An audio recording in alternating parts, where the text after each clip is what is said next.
Welcome to the channel of PACIFIC414. Show us this loyalty. Throw yourself onto the subscribe button and submit yourself to the live streams, gaming streams, and so much more. Pathetic earthlings, I command you.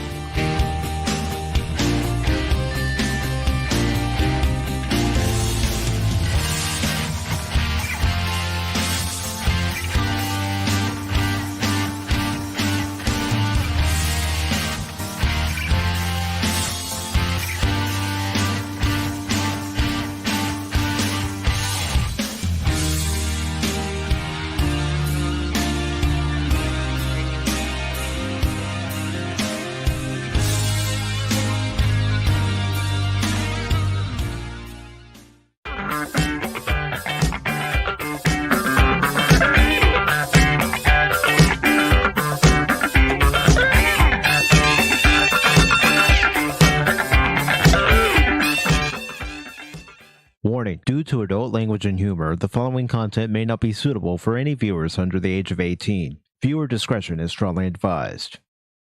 The views and opinions expressed during the following live stream or video content are those of the individual and may not reflect those of others. Thank you.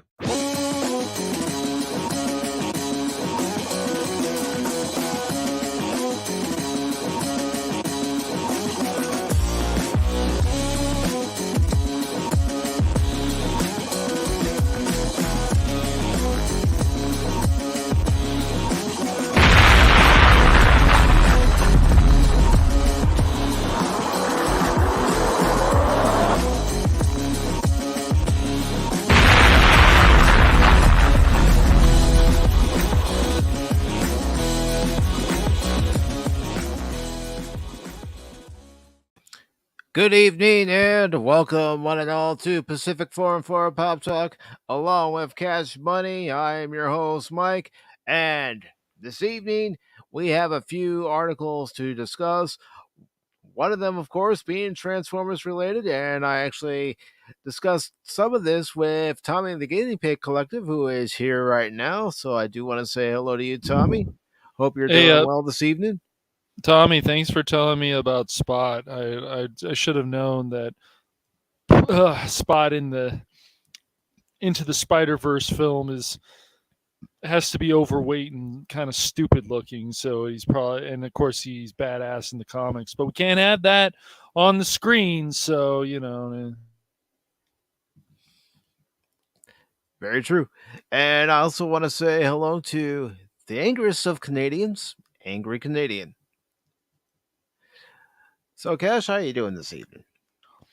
I'm doing pretty good. Good. So, I know you, just like me, have been trying to keep up with the latest news and rumors and all that other crap that comes out of Hollywood. Yes. Well, tonight we will be talking about some of that Hollywood news and rumors, and we'll give our opinion on it. First, with Paramount setting its first animated Transformers movie voice cast, and there's a reason why the thumbnail says first ever Transformers movie. We'll get into that when we read this article from Deadline.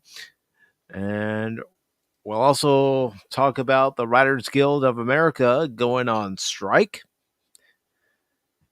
We will also talk about Mario Brothers creator Shigeru Miyamoto talking about why the film is doing well in spite of critics.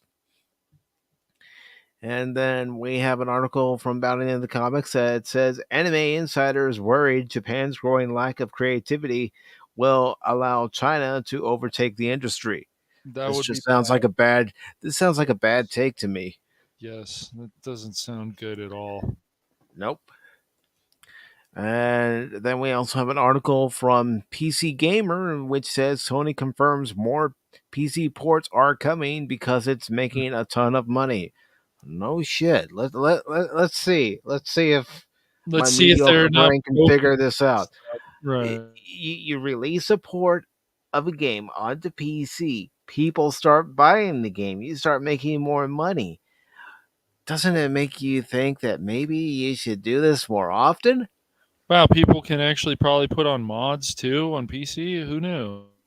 Oh my gosh! Well, what a revelation, Cash! Yeah. And then, of course, we'll also talk about the news that was announced on Monday about Aerosmith announcing their farewell tour. They've been going forever, it seems. Yeah, since the early 70s. But before we go into any of these articles, I do want to say hello to Apion. Welcome, Apion. Hello, See you. Apion. And let me go ahead and read some of the comments here. Tommy says he's chilling, y'all. Hope you are as well. Yes. It's always a chill stream here on Pop Talk. And Tommy says the latest news is sometimes like having acid reflux. Exactly. Let's see. Everybody's saying hello to everybody. And Apion's asking if we've seen the Gran Turismo trailer. I have not watched it yet. And let's see. Angry Canadian saying hi. Apion saying hi. So the first story we are going to go ahead and go into is the story from Deadline about Paramount setting its first Transformers animated movie. But that's not the reason why I put it as part of the thumbnail. It's what's said in the article as to why I put it in the thumbnail. All right, so this was posted just last week, and it says Paramount sets its first animated Transformers movie, voice cast to include Chris Hemsworth, Brian Tyree Henry, Scarlett Johansson, and more. And goes on to say Paramount Animation, Hasbro, and E1 are teaming up on the upcoming animated Transformers movie, now titled Transformers 1, directed by Josh Cooley and executive produced by Steven Spielberg. The origin story, its key voice cast includes Chris Hemsworth, Brian Tyree Henry, Scarlett Johansson, Keegan-Michael Key, John Hamm, and Lawrence Fishburne. Release is scheduled for July 19th, 2024. The film will tell the story of how a young Optimus Prime, for anybody who knows Transformers lore, you know that he is known as Orion Pax. And ladies and gentlemen, please welcome back to Pop Talk, the one, the only, Baron Orman Tag! Cash Money can put his change in my piggy bank any day. Cash Money can put his change in my piggy bank any day. I think you got that confused there because this is Cash Money Stalker. Can't you see? Look at her. Look at her. Oh, man. Got his look and everything. Disturbing. Yeah, I mean, Cash is going to be just like David Letterman and have some lady break into his place and say, "Oh, I'm Mrs. Cash Money." Yikes! Did that actually happen? I guess it probably Yeah, did. yeah, it did. Wow. You did that, yeah.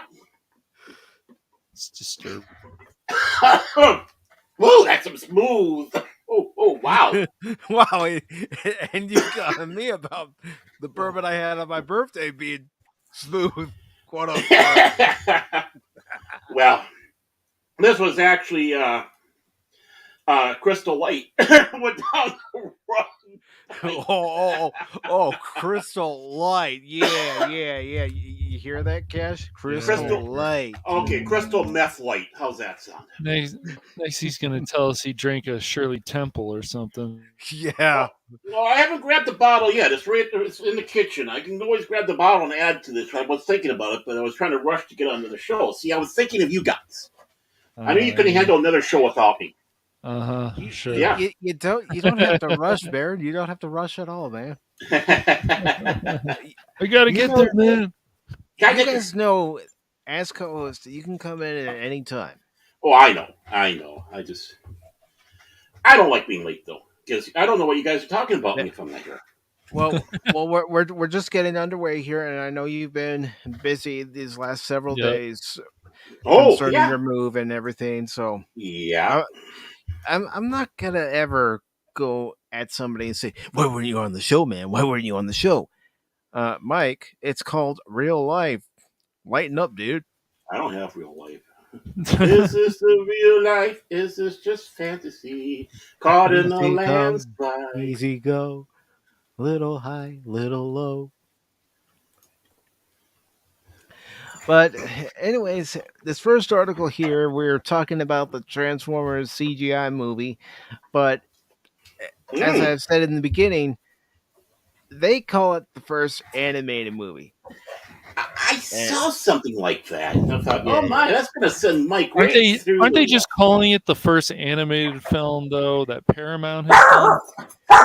Transformers animated one? We'll get down to the part of the article.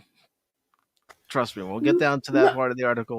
Settle down, Cash. Let him read. Let him read. BB, enough. Well, see, even BB knows. Yeah, she's not happy about it. Go ahead Well, and read, man. I'm just yeah. Well, I'm in my cluttered office right now, which will have bookshelves, but there's boxes galore in here. But I have a window. I have two windows actually this time instead of one, but I'm facing the windows this time.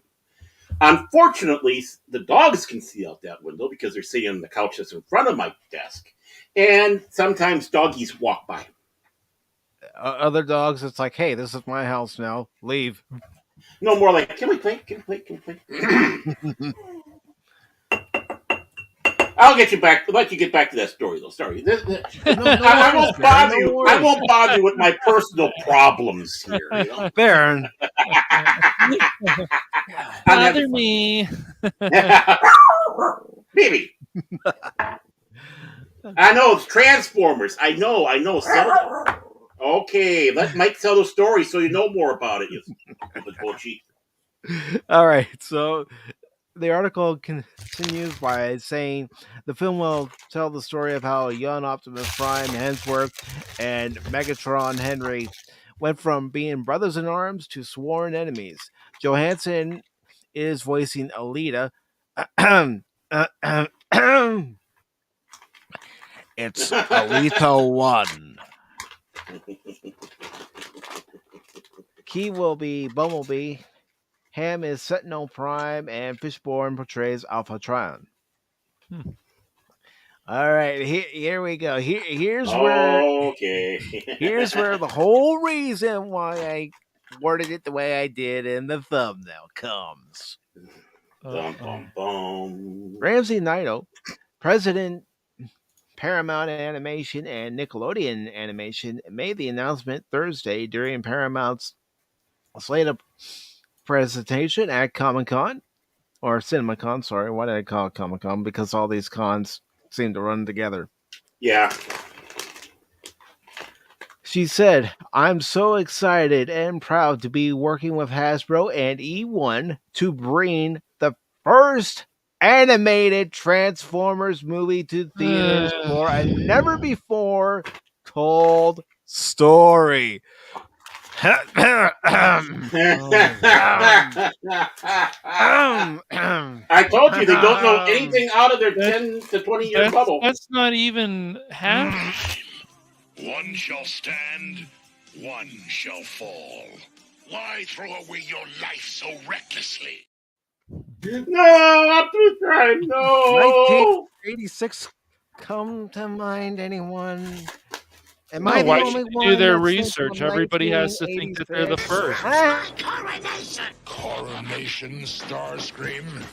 This is bad comedy. Megatron? Is that you? Here's a hint.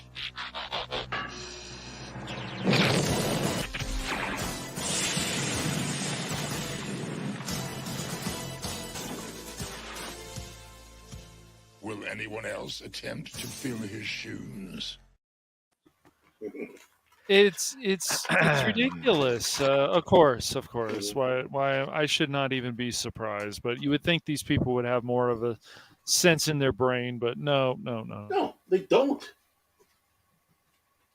And Tommy says it reminds me of the weak argument of Captain Marvel being the first ever female-led Marvel film when Elektra came out many years before it.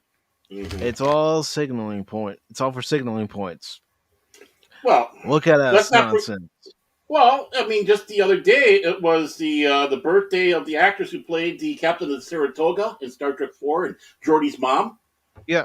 Who was the first black female captain that they seem to always forget? Yep. Oh, and let's not forget when they were saying that they were having, non-binary characters in Discovery. They seem to gloss over a certain Next Generation episode, like it never happened. The hell you say? And as Tommy, pointed out to me, and I never knew this, but he knew it, that the original 3-part episode, More Than Meets the Eye, that was originally supposed to be a movie. Oh, I didn't know that. Yeah, I didn't know that either until he told me about it.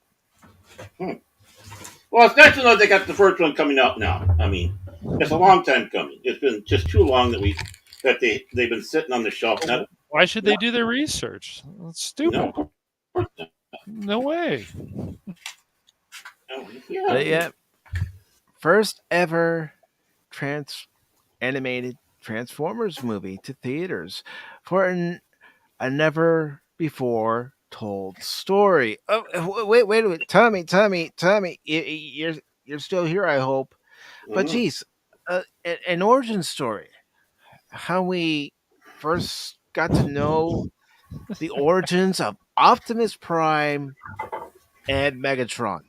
Tommy, do you seem to recall a Generation 1 episode called War Dawn, where we found out the origins of Optimus Prime, who wasn't known as Optimus Prime when we meet him in that episode? He was known as Orion Pax.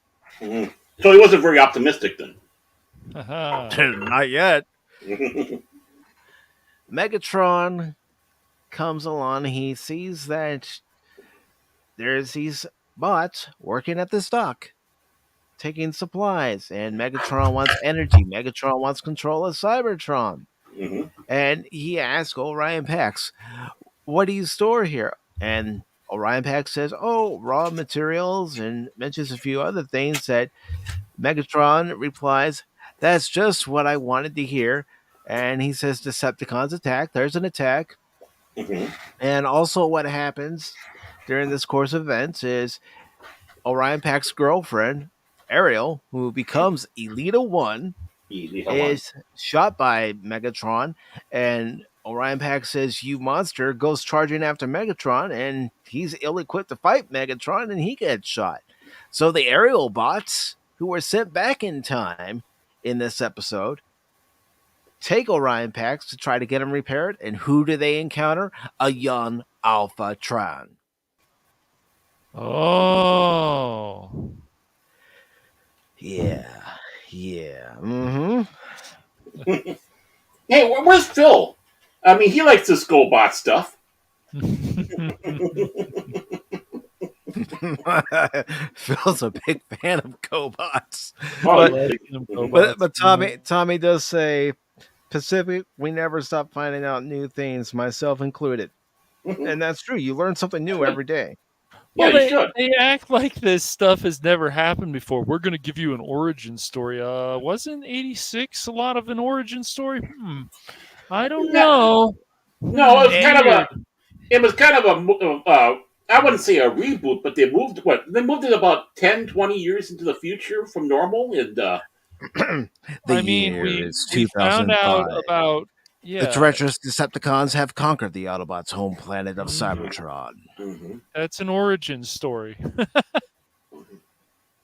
Because people who see that movie, not all of them had watched probably the cartoons. So, you give people an origin story of what's going on. It just makes sense. But because it's more than meets the eye. That's right. Mm-hmm. But California's got a lot of Transformers. I don't have the sound effect loaded up, so I can't play it. Aww. Yeah, you got a bunch of Mighty Morphin Power Rangers ones. It's morphin' time. It is? I need Dragonzord power!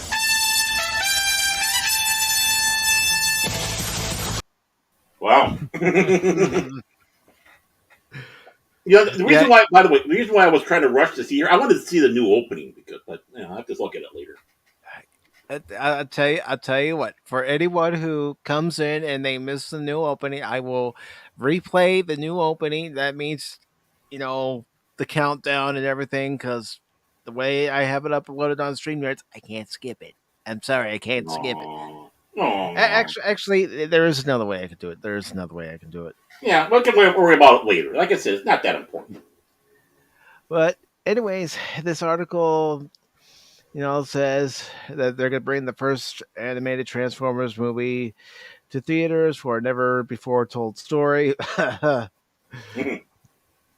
honored to have such incredible talents come together to portray these well known and much loved characters in an origin story at the heart of the franchise. Excuse me. And it says Andrew Bard and Gabriel Farazzi wrote the script, and it says producers are Lauren D.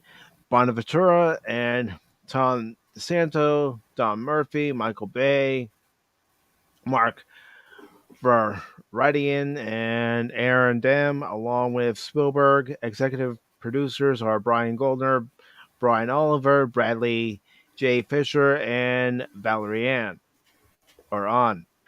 It says during the animation presentation, it also mentions Teenage Mutant Ninja Turtles, but I'm not going to read the rest of that. I Yeah. wanted to get to that main part, and Hollywood, Hollywood. It doesn't take a rocket scientist to know that you have to do your research before you make a statement that's going to make you look like a fool. Yes. Really? Really. And, as far as my thoughts of Chris Hemsworth being cast as Optimus Prime over Peter Cullen, well, I have this clip right here. Uh-oh. Just remember, there's a thin line between being a hero and being a memory. Now, why did I choose that particular clip from More Than Meets the Eye Part 3? Because to many kids growing up, and even still when he's at conventions, Peter Cullen is still their hero because he voiced their hero. Mm-hmm. And Chris Hemsworth, you're just going to be a memory. You're just going to be someone who, everybody goes, oh yeah, he voiced Optimus at one point, but Peter Cullen's name is going to come to folks' mind when they think of Optimus Prime, and rightfully so. And I'm not saying that Gary Shaw, who voiced Optimus Primal, isn't going to be a memory. No, he's going to be a memory for another generation. Mm-hmm. But for my generation, and anyone who's watched G1 Transformers, Peter Cullen is and always will be the voice of Optimus Prime. Oh, just like what's the name, Oppenheimer or whatever his name is for being Alan Oppenheimer was Skeletor, but Frank Welker was Megatron. Oh, he was. Okay, my apologies. Yeah. No. For some reason, I thought he was. Okay, never mind. No, but Alan you mean Oppenheimer, he's a well-known voice actor, but Yeah. if you don't know what he looks like, watch the Deep Space Nine Season 2 finale episode, Jem Hadar. He's Captain Q of the Odyssey. Yep. He's had a few roles in Star Trek, actually. Yeah, yes. I think a Klingon was one. Yeah. And let's see, Midnight Magic Musings. Good to see you. Says Hollywood can try, but they can't kill all my childhood memories. Exactly. Right. Mm-hmm. Exactly. When it comes around to these Hollywood people, here he goes, talking about Jimmy Shooter. Jimmy Shooter was great. He was great. And let's see what else is Tommy's saying. Peter Cullen also did the voice of Eeyore. Yeah, he did the voice of Eeyore. I mean, he did the voice of Carr in Knight Rider. Yeah, that's right. And he was in the Dungeons and Dragons animated series. Who was he in that one? I can look it up real quick. Okay, yeah. I don't think it was Rengar. Give me a second to look it up. But while you're doing that, it's like someone in Hollywood has to have this happen. What would you say you do here? Mm-hmm. We need At this point, we could use another Mike Judd film. I know he's working hard with Beavis and Butthead again, but yeah, it'd be nice to have one of those. Yeah, I haven't seen the new one yet. Though Silicon Valley was quite funny. Oh, really? Mm. Oh, yeah, I don't have Paramount. That out. Yeah, I only had Paramount for a short time, so I could actually comment on Picard and. Well, I didn't want to go by what one person was saying. I didn't want to go by what another person was saying. Oh, I wanted to be able to form my own opinion. So right. I mean, honestly, I understand where you're at with that. You don't want to necessarily go off of one person and just kind of join into what do you call it, echo chamber with that one. So I mean, that's quite understandable. Quite understandable. And I just kind of chuckle because I just know what you went through. And it's like, I thank you for taking the bullet for us, man. I trust everything you say on that one. So I wanted to just be able to, give my point of view. And this was your point of view. I don't want my pain taken away. I need my pain. He needs his pain. Yeah, I mean, he said that before every episode of Picard. He says that every time before we do this show. These shows. I mean, he voiced Venger the Darkling. Okay, Venger, okay. Yes. And let's see. We have the Troll of Trolls, Phil McCracken. Oh. He says, "Oh my God, there is a cash money. Oh my God, I can't believe it." Really? Yeah. Hi, Phil. Oh. Phil McCracken. And Phil says, "Justice for Jazz." Jazz is great. Yeah. We people need to. Yep. Oh boy. Yeah. Hey Phil. Hey Phil, how's those A's doing? By the way, 6-24 now. Ooh, wow, man! Yikes! That hurts, man. That hurts. Phil, we just got to say this. McCracken, worst troll ever. But yeah, this is just a case of Hollywood not knowing what they're talking about, and which seems to be the norm anymore. Oh yeah, I mean they're idiots. I mean, I don't mean to be cruel, but they're idiots in Hollywood now. That's why we have crap. They don't understand. They don't know. I mean, Cash, you said you went to a film class or film history class. Is that correct? Yeah, I had a few in college. One in community college, and one or two in at the university. Yes. If you're going into a career in Hollywood in these things, you need to go through a class on the history of Hollywood. What was there? What was happening? Because these people don't know. They live in that little bubble. I don't know. I mean, even with my film teacher or film professor in community college, he even said that even back then, and that was like early 2000s, that there were problems. There's always been problems in Hollywood. I just think things have gotten worse. But no, like we watch films, Citizen Kane, which became my all-time. I love that movie. That's my all-time favorite film ever. And I've only watched it once. But we watched Stagecoach and we watched some great films, but it was a different time still back then.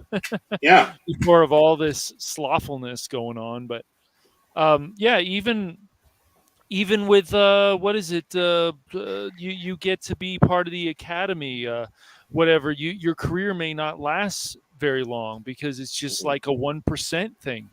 It's crazy, So you don't want that to be your main career usually because there's problems. But did you have like some kind of question about the film industry? Well, no. I mean, I think I know more about film history than a lot of those people, and I'm not that educated.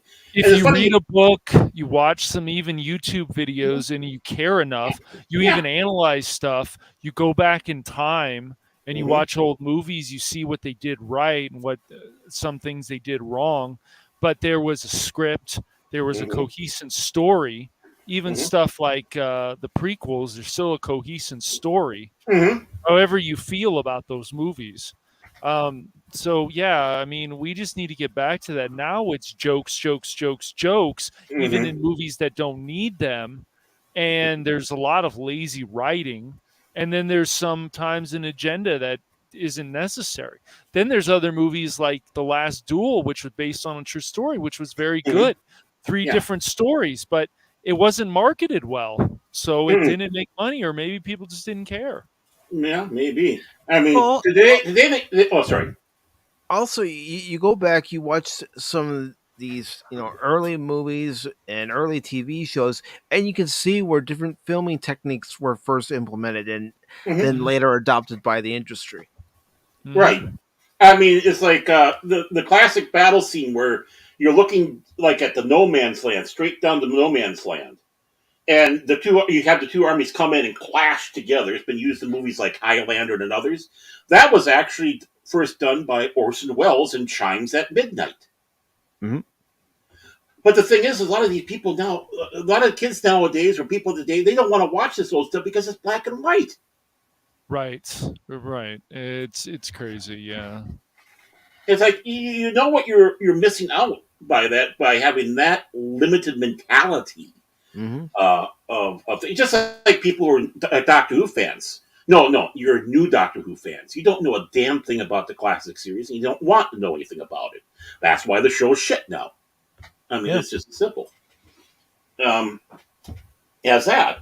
But funny that you should say something about Citizen Kane. Unpacking here. I just unpacked my Citizen Kane book. It's one of those big tabletop books, and it has the script and everything in it. Oh, that's excellent. Yeah, I'm happy to have that in my library. I mean, and that's how esoteric I am. Yeah. Oh, but it's Now Cash is going something to come like over and that kill that gives you a look into how the script was written and the me. Hmm. history of that movie. And, Right. that's part of early Hollywood movie making history. Hmm. And I'm sorry, it doesn't matter if it's movie or television making history or history in general. You should Hmm. never ignore history. You No. should learn from it. Hmm.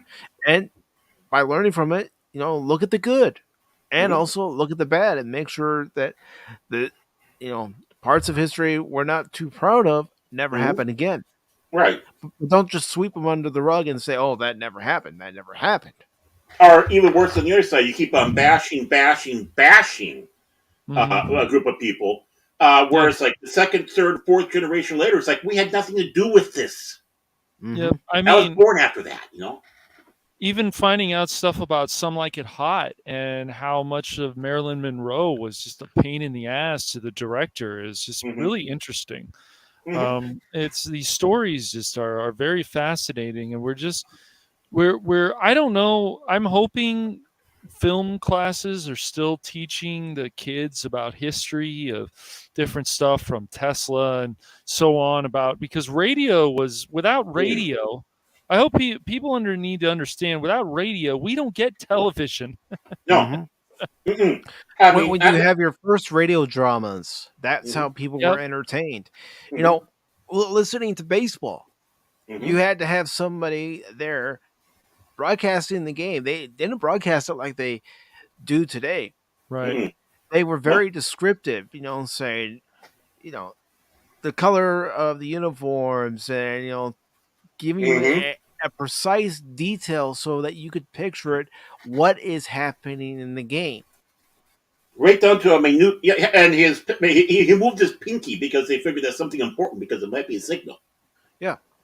Mhm. Because as you know, and as Cash knows in baseball, moving your pinky could be calling for a different pitch. Mhm.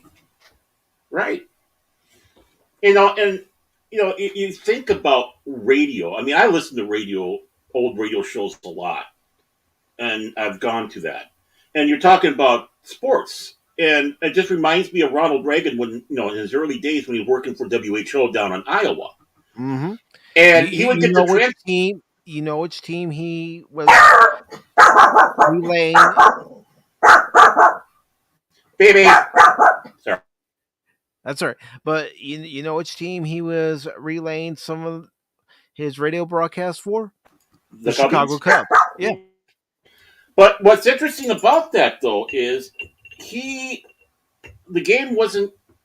He would get the sheets of what was happening in the game, and he would read that like he was actually there at the game. Mm-hmm.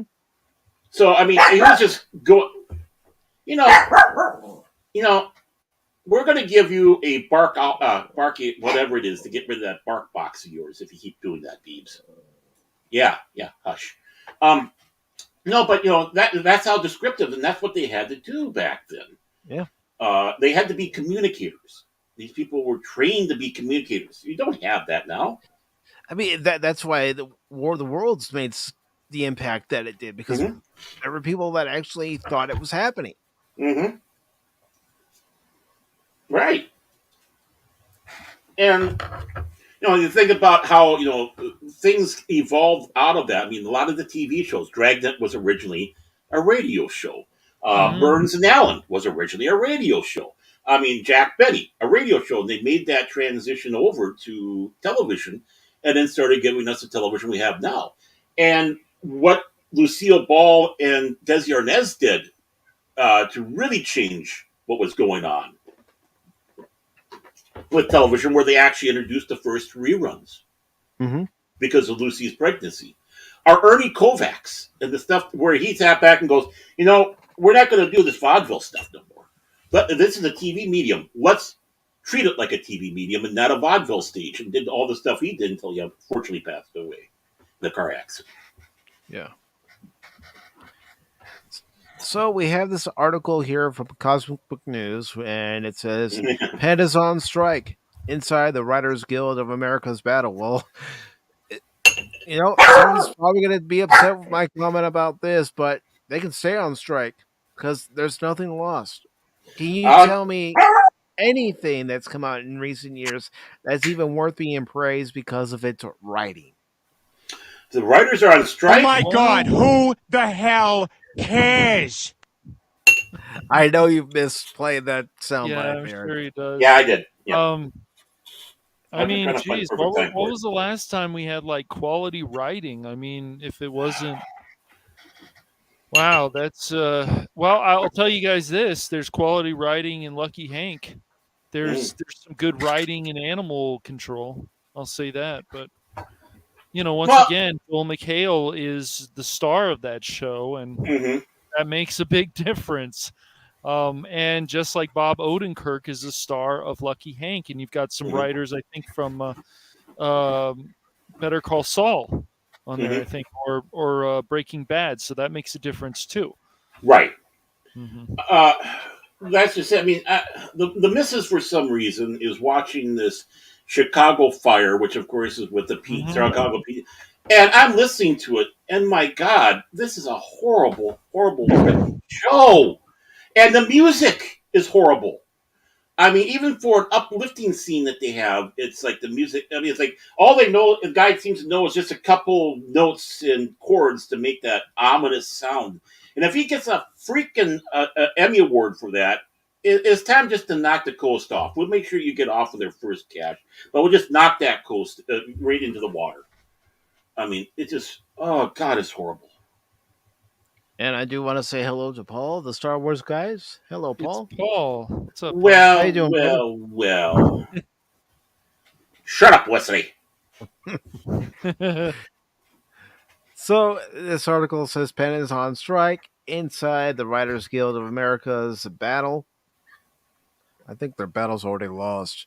The decision was made following 6 weeks of negotiations with Netflix, Amazon, Apple, Disney, Discovery, Warner, NBC Universal, Paramount, and Sony. It goes on to say the Writers Guild of America has officially gone on strike as of Tuesday, May 2nd at 12:01 Eastern Time. The Writers Guild of America announced plans for the strike on Monday in a press release, see below, and announced the start of the strike on Tuesday at midnight in a series of tweets with plans to start picketing on Tuesday afternoon. It says, among the impact, it's learned the writer's strike is immediately shutting down late night TV shows, including The Late Show with Stephen Colbert, Jimmy Kimmel's Live. I'm trying to get through this without laughing, but you know what? Honestly, let late night die. Yes. Amen. And the Tonight Show, starring Jimmy Fallon, The Late Night with Seth Meyers, and The Daily Show is also going to feel the effects, and weekly shows such as Saturday Night Live. Let Saturday Night Live die. Let me just say my reasons why. I stopped watching late night because it wasn't good, because it wasn't funny anymore. It was the same tired joke over and over and over. Saturday Night Live used to be funny. And then they started telling the same jokes, maybe in different ways, but it was the same joke over and over and over. Let Saturday Night Live go away. We'll still have memories of when the show was actually good. And let late night TV go away. Because you want to know who your late night TV show hosts are? Yeah. Those of us here on YouTube that do late night shows. You know who's the late night leader still, as far as I know? Greg Gutfeld on Fox News. What? How can that be? Because jokes are jokes. It doesn't matter what network it is. Jokes are jokes, and making fun of each other. Wow, people still like that? How weird. That's amazing. Well, and you still have, if you have like Pluto TV or if you got Shout Factory, you got Johnny Carson you can watch. You can see when television was great. Gosh, man. It's not rocket science to figure out Kimmel, Colbert, Fallon, that they can all do stuff that can be funny, including James Corden, but a lot of them decided, hey, you know what? Here's a good idea. Let's start lecturing the audience. Let's start attacking other people, but the other part, one party is fine, the other party is not, or anybody who has different opinions. So let's go and lecture people. Let's cry. Let's do this. Ridiculous. Well, Corder's a fat twat, anyways, and England doesn't even want him back.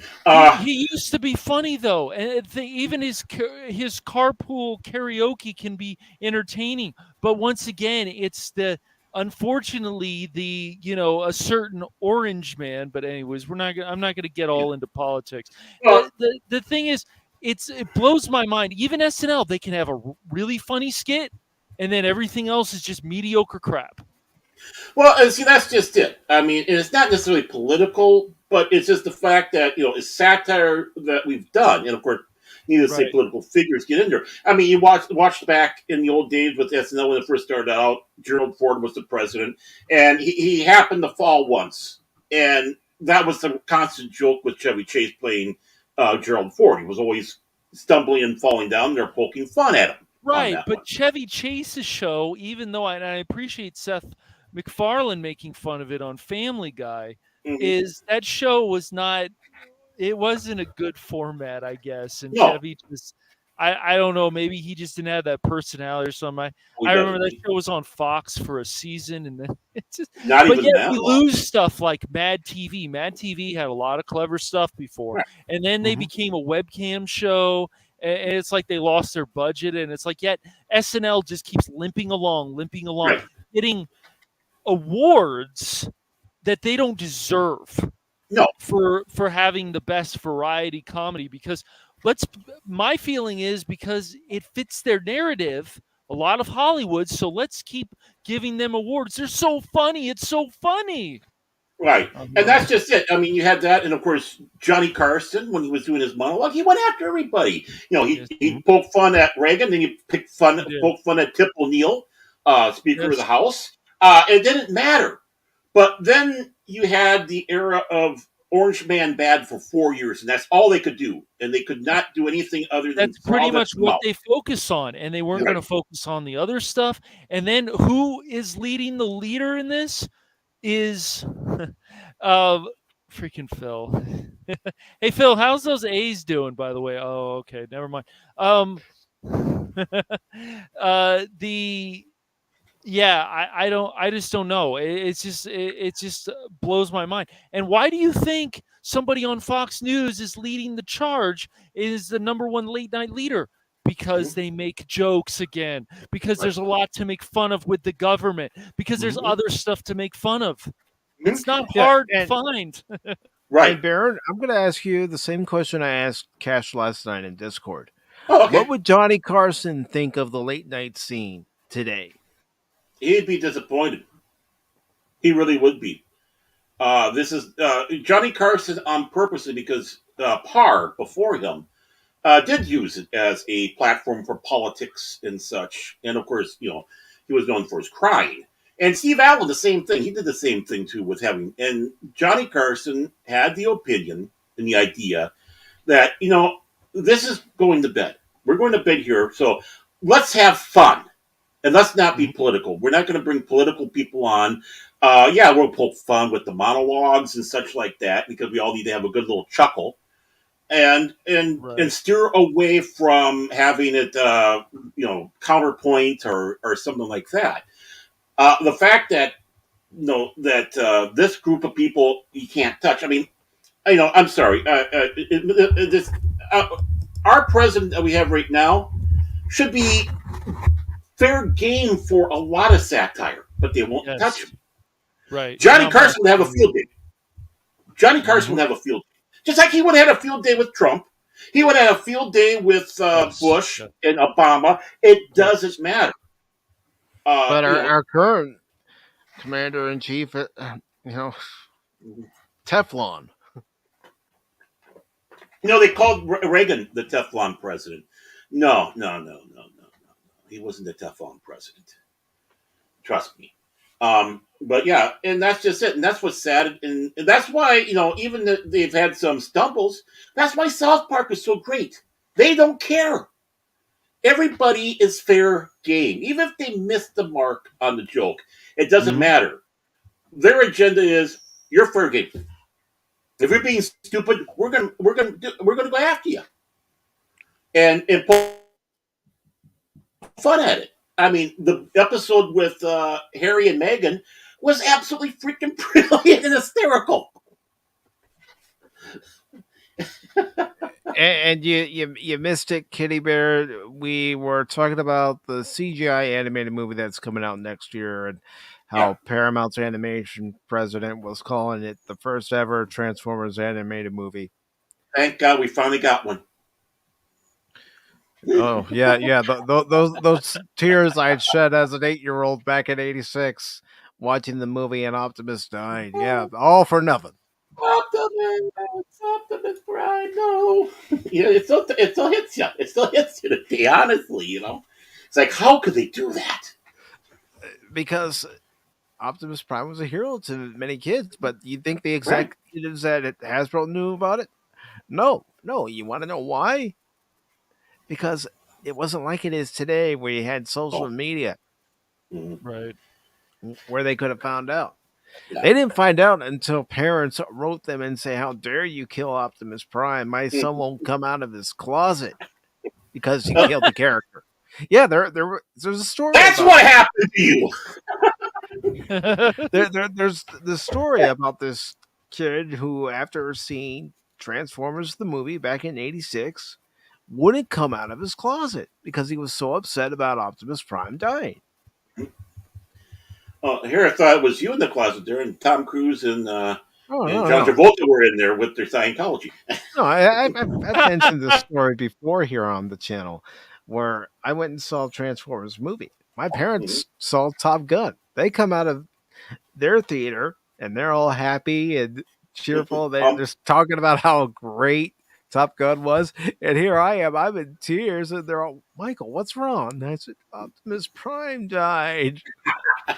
And they're coming out going, America, F yeah! And it's like, what's wrong?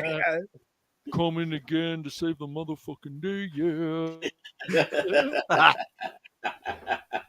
Yeah, he's coming out there. He's not in disguise no more. He's dead.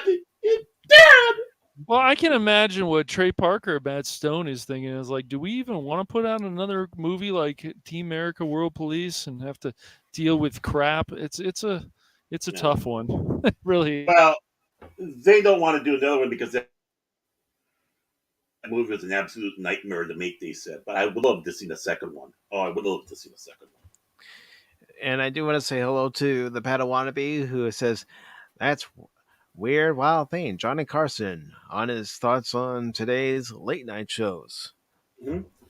I mean, he used to send in jokes to Letterman when he was retired and all that. So he would be, Letterman would tell jokes that Johnny Carson wrote now and then. But of course, even David Letterman, he went off the reservation too. He went nuts. And I think his heyday was when he was at NBC. Yeah, definitely. When he made the move. You watch The Late Show with David Letterman on NBC, and you compare it to The Late Show when he moved to CBS, there's a difference. There's a drastic difference, in my opinion. Yeah. Mm-hmm. Right. And he started getting, I don't know, I think he was bitter. I think he was angry and bitter. That's what did it. It's like, no, you can't let that happen. You just got to go out there and just hit it out of the park, Yep, and basically this article goes on to say any show that has, writers that are there on a weekly basis, daily basis, and they're going to have their shows affected. Mm-hmm. And pretty much shows their tweets. But honestly, you know what? Maybe Hollywood just needs to go away. Right. I know someone's going to say, but Mike, what would you talk about? Pop culture will still be talked about, even if there's no new current TV series or movie coming out. You can always look upon what came before and talk about it fondly, like we've done with topics here. Sunday, I thought that was a great live stream talking Power Rangers with fans of Power Rangers. Mm-hmm. And hearing their passion for the series and, ideas that they had for, the series if they had gone a certain direction or a new series. And so, yeah, one of the reasons why I wasn't on that one, besides on packing too, is like, let's see if that spot for someone who really loves the the Mark from Power Rangers. I never was a fan, but hey, again, that's somebody's favorite thing, and if they start effing around with it, I'll fight tooth and nail for them too. Exactly, and that's how I feel. Like, why these fans who have been devoted to these shows, entertainment, why do they need to be punished? And in a way, it does feel like they are. Mm-hmm. They don't do what's right for the fans. They don't anymore. It doesn't matter to them, and it sucks. Mm-hmm. Yeah. And it's like I told you and Cash before. If you don't want to be on an episode of Pop Talk, you don't have to be on an episode of Pop Talk. You're not obligated. Well, I do have that contract, but I know. But this is what you mean. But I think they said 15 years since the last strike. Have we really had an improvement in entertainment on? I think it's gotten worse. Mostly, I think it's gotten worse. Yeah, it has. Go out there, do your protests, get rained on, and all that. I don't give a rip. Let the thing go for months. Let it go for years. I don't care. They're going to grab some. You know what? This could be, and this is going to be wild because they've done it before. This could be the opening to a new age because what Hollywood might end up doing, scabs. Yeah. This will give some people a chance to get out there with what they have. Well, and this I know, might also go ahead, Baron. Yeah. Oh, I'm sorry. And I know it's going to upset the unionized people, but the thing is really, what has that union done to help improve? All they do is all the union cares about is making sure these people have a job. But what have these people been doing? Yep. I just can't feel sorry. I'm tired of these writer strike. The second one or third one or whatever brought all these reality shows, and some of them were okay. Amazing Race, Survivor, whatever. Uh, even Celebrity Apprentice or The Apprentice. So don't watch that. But Oh, uh, there were some good reality shows. But then there's Honey Boo Boo of Boo Boos and whatever. The Teen Mother, like these shows are awful. They're your just favorite terrible was Real shows. And Housewives. You're Real sitting there going, Housewives, yeah. yeah, you're sitting, you Cash is going, I can nail her. I can nail her. I can I, nail I her. just, Her, forget I, it, you know. I just, they just, it's just cheap. It's definitely cheap television. Oh yeah. And what they should do if they started getting smarter is hire the people, and I've said this before, who have so much passion and love for your property. Hire them as Yeah. writers, as creators, as whatever, and then the writers that they're the ones who are going to be in the problems. And so I don't know if you also know this, Baron, but I saw this on Twitter earlier. Mhm. I'll be right People back. who are striking, they're starting to blame the streamers like us. They're blaming us for taking their content for the. Why don't you just do better at your job? Yeah. Why don't you stop blaming other people? And Right. so I laugh at it, sure, but it's also annoying too. Yeah.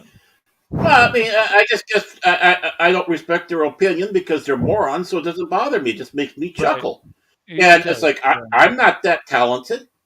I mean, if I'm stealing people away, my God, you guys have got to be sucky. But, but it just the big secret too is these reality shows also are written. So are they written by people who are part of the union, or is that I don't know. one of the underhanded things? But there is some script in there. By the way, have you seen Honey Boo Boo today? Unfortunately, no, You I don't saw know. the Is no that Boo no Boo no I'm still talking. on? They're making. The only reason why I know this is because it hits the feed. It's like, why the hell are you approaching me with this feed? I guess she was going out to her prom, and her prom date came with a horse and carriage type of thing, and it's like her. Her mom and I think dad, I don't know. I never watched the freaking show, but they have a picture and they're Right. dressed up like trailer trash next to her. And I mean, and I'm sorry, she did not turn into a beauty queen. I'm sorry. Well, it's the I don't mean to be same. cruel.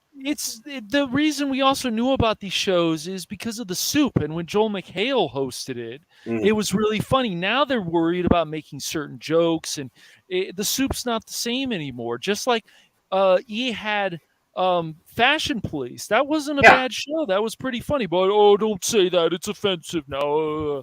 And so we and just ruin all this stuff with our stupidity. And and of course, Cash's favorite show, Queer Eye for the Straight Guy. I mean, you were an have avid you ever watcher of watched that. that show? That No, I wasn't never have. actually. Oh, you didn't? Okay. No, you did. You did. I've watched some episodes of it. It's pretty funny. It was Yeah, more I think. Soup talked about all these shows, and that was one of them at the time they talked about. And if you ever watched the Soup at that time, No, they I were never talking did. about all these reality shows and making fun of them. Yeah, Mm-mm. there's some weird. There's that Gold Rush one. That's there's some interesting ones out there. But yeah, there's still for some reason one called Naked and Afraid. Oh yeah, that one. It's Sounds like I'll watch it if they take the blur off. I mean, if they're going to have them running around their necky, I want to take the blur off. I don't care about the guy. I want to see what the girls look like. I know. Sexist fat pig here. Oink, oink. Um, but I mean, I do have a couple reality shows I watch. Cops. yeah. That's Yeah. technically a Yeah. reality show. On Patrol It Live. is, even though it's those are based on actual events, Right. but yes. And On Patrol Live, which is literally live. Mhm. And so those are the two I like. Oh, Jail. The Reels has Jails. That's kind of an interesting show too. But again, it's like Cops. It's done by the same guys who do Cops. So I mean, it's not necessarily bull. But the thing is the they don't. Nobody wants to be mocked, and that's the big thing. Is you did have mocking out there, and it was funny. If it deserved to be mocked, it should be mocked. I mean, there's a show I have never watched it yet. I know I see it on Breadbox. It's called Mock of the Week. It's a British show. And it's like, okay, one of these days I'm going to have to sit down and watch it and see, okay, what's behind this? Just like listening to, like I said, listening to radio shows. I've been listening to a lot of old British radio shows. One is called "It's Been a Bad Week," and they go through and they lambast what happened that week in the news, and who was doing what and how it was a bad week for them. And again, nobody was safe, Right. and that's the way it should be. Yes, I agree. I mean, yeah, there are certain sacred cows you don't want to go. I mean, it's just cruel. But there are other areas that it's open. Go for it. And, like I said, Bang said, it's okay to go after the president. You don't go after their kids. Unless their kids, if they're young, right? Like Amy Carter or all that. But the moment, or even Chelsea when she was young, leave the kids alone. The moment they get politically active, hey, guess what? You're old enough. You're part of the system. You're fair game now. That's right. I agree. Once they start opening their mouths about their opinion on certain issues that are going on in the world, they're fair game. Right. Exactly. I mean, Nancy Reagan was fair game for her stuff. I mean, everyone's going after her for the just say no and other stuff like that. Let's take a look about. So, I don't know if people went after Betty Ford for her alcohol and drugs. I don't know if they did that. But they did go after Gerald Ford for one fall. He had one fall. Wow. And that's what he's known for. That and hitting somebody with a golf ball out of golf course.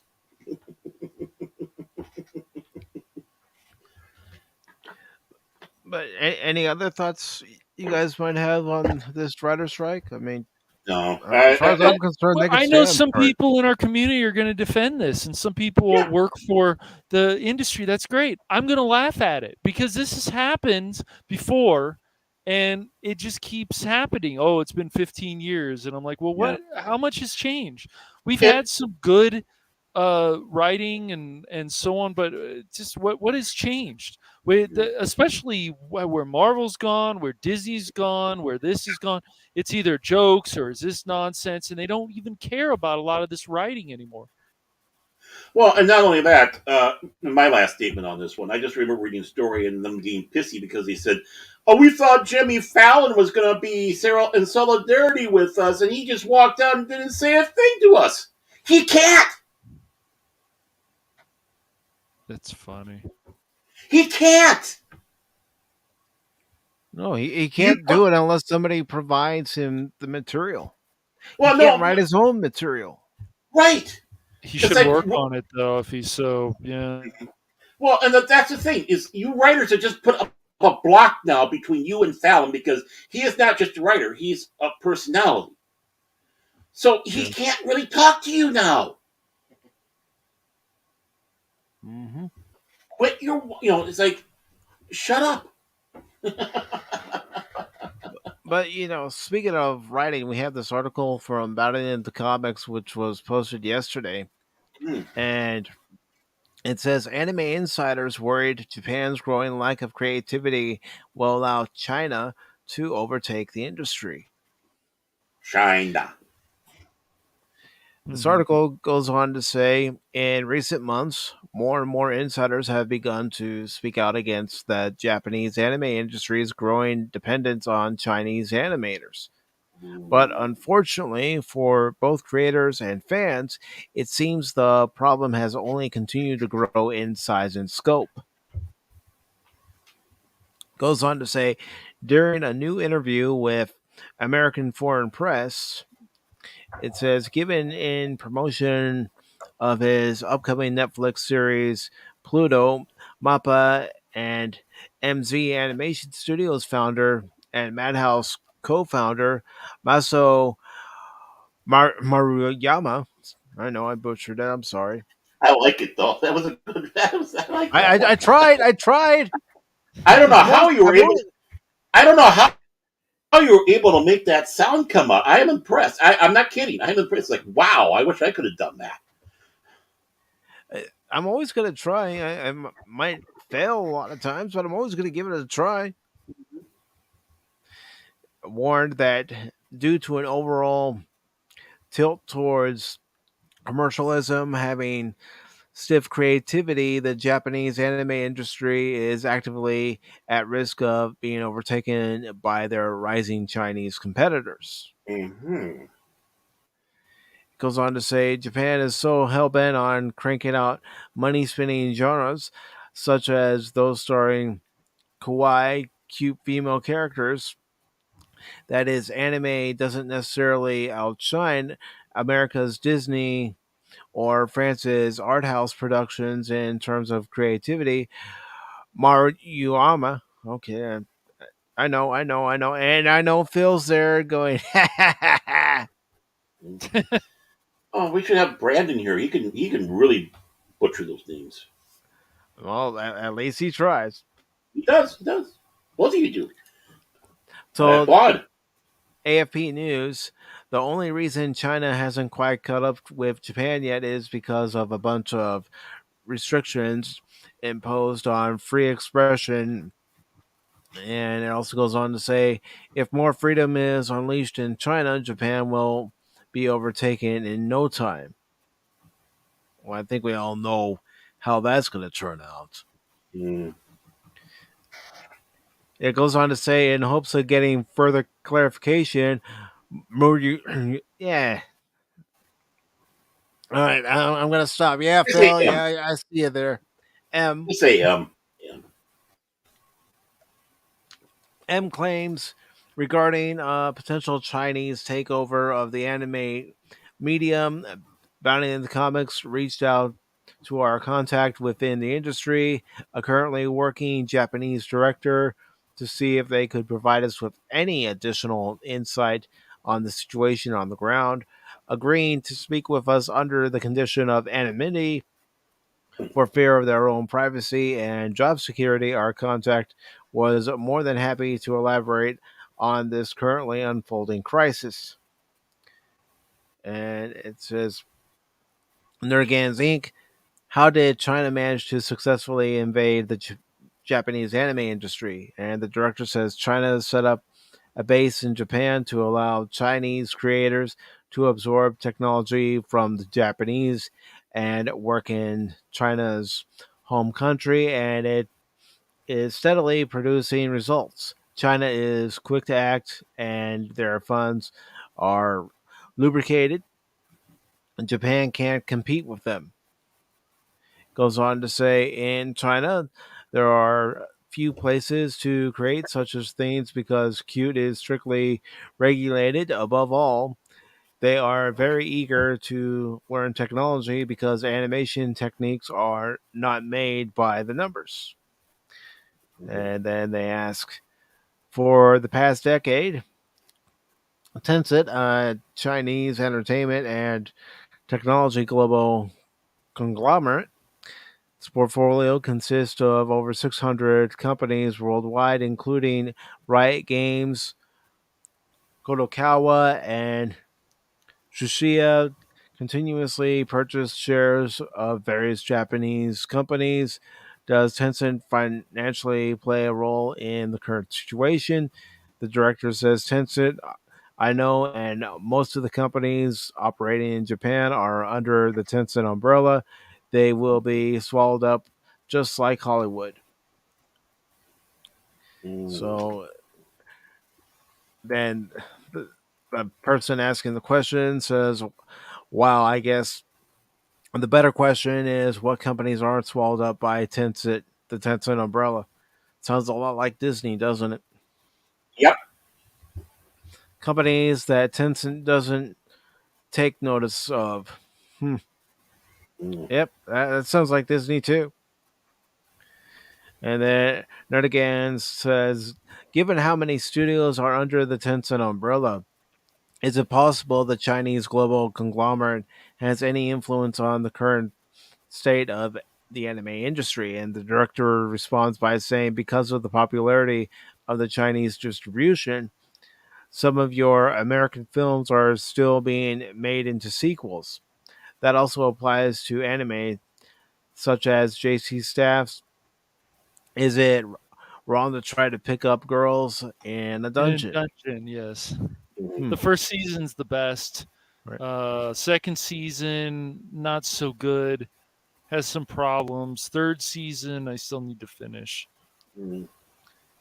And before I continue Maybe a on, fourth I season. do want to say hello to Janet Oh, from another planet. Good to Hey, see you, Janet. Janet. Janet. Hi, Janet. Okay, everybody, suck your guts in. Okay. You can, dude. I'm in better shape than you, Baron. No, I'm in better shape. Oh, No, I'm in better shape. listen to it. I, Listen to you this. Listen to this, lie. everyone. I'm in better shape. I'm a perfect round. Uh-huh. You're a You perfect can't get something. rounder than that. You might be a perfect ass. I am that too. So the article goes on to say, while the anime's first season was airing in 2015, the sound director told me that despite the rough Japanese home video sales, the JC staff would continue to produce additional seasons.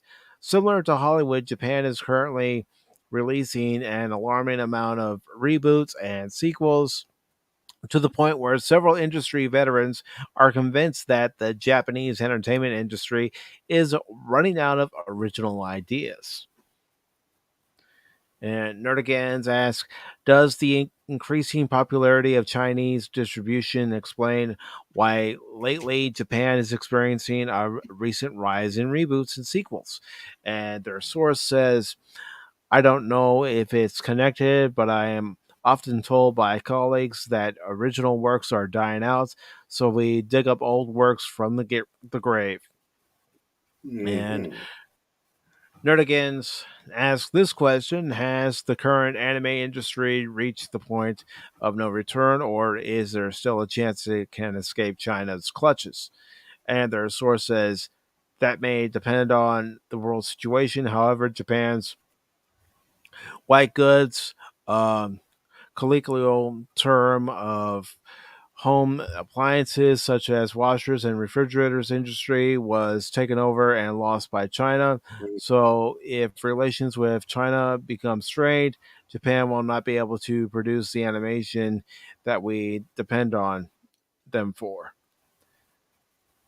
So Okay. it I seems mean, like, if you go by what this insider is saying, Japan's suffering the same entertainment issues that we are here. well, I think they're a little bit earlier in it than we are right now, but yeah, it's kind of going that way. I often wondered that about anime because they put so much out, and obviously it's hit and miss. I mean, not everything is going to be great. There's going to be some crappy Right. anime. We all know that. But the thing Yeah. is I think they're going into the quantity versus quality, and of course, you got China, and folks, China and Japan still don't like each other today, and Mm. it goes I back wonder even why. well, it goes back even before World War II. I mean, this Hmm. has been a long strife between the two, and there's a little bit with Korea and Japan as well. Now they're saying about China. It's like, well, what about the South Korean studios? There's a lot of South Korean animation studios. They just shift that way. And how were they allowing a Chinese company like that to get such a stranglehold in Japan? That's almost unheard of. Mm-hmm. I mean, this is the first I heard it. I'm actually kind of shocked. I'm actually kind of shocked. This Eh, is the first I heard of it, and it's why I picked the article for today's show. I'm kind of sad. Actually, to be honest with you, I'm sad that Brandon's not here. I would love to hear what he have to say about this. Hmm. Uh, my thing is, and that's what I always bring up when I'm talking about anime with people, especially if I'm on the show and all that. That there is so much anime out there that the average person, it just uh, mind-boggling. It just you take a look at it, and it's hard for an average person to get into it because, obviously they see the big eye cutesy ones all the time, or the big boobs and guns, and not realizing that there is a whole giant, like you have Golgo 13, which is basically a James Bondish type of Hmm. anime, also manga, where it came from. But you have Star Blazer, Space Battleship Yamato, or Voltron, or those things, Yes. which was Mm-hmm. a lot where you had these stories. So you had anime from anything from just everyday life to fantasy and science fiction. I don't think a lot of people understand that. And with the glut of it, I think they are starting to get a little bit, what would you say, fatigue? Mm-hmm. What they need to, instead of letting China take over, what they need to do is start cutting back a little bit, maybe, and start thinking, okay, what do we do? Let's look at the old stuff for ideas, not to copy, but how they did it. Mm-hmm. And okay, Use it now as we the know how they did. blueprint. Use it as a template for what you're trying to create, but Like, don't copy I'm going it. to do an original. Motion for motion, story beat for story beat. Mm-hmm. Right. You're doing an original story. Well, let's see how they did back then that it got so popular. Oh, I see how they did things. Now, what can I do for a creative twist on that? Well, it's even with like a season 2 of, and I would recommend you guys watch Rise of the Shield Hero. The first season is really good. It's very good.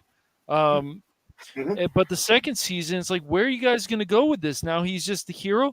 It was better when he was the outcast, in my opinion, and a lot of people, a lot of fans' opinion. It was better than when he was an outcast. So I don't.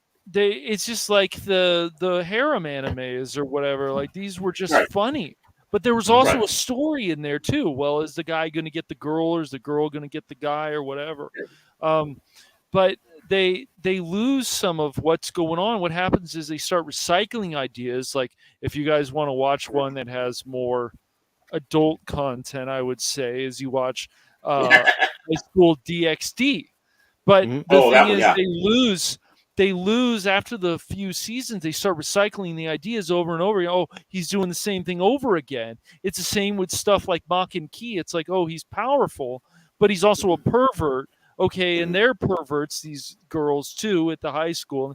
There's some perverts, and yet, but it keeps recycling the ideas over and over again, and you're like, it just gets old. At least it does for me. And they do it with different animes, and it's like, you guys got to come up with some new ideas. So even anime can have some problems. Well, that comes to the point where you have to start thinking maybe we should bring the show to an end. I mean, let's go to classic television. Gunsmoke ran for 20 years, right? It went from a half-hour black and white shows still ever. Yes. Yeah, same with Hawaii Five-0, the original. Yeah, and Bonanza.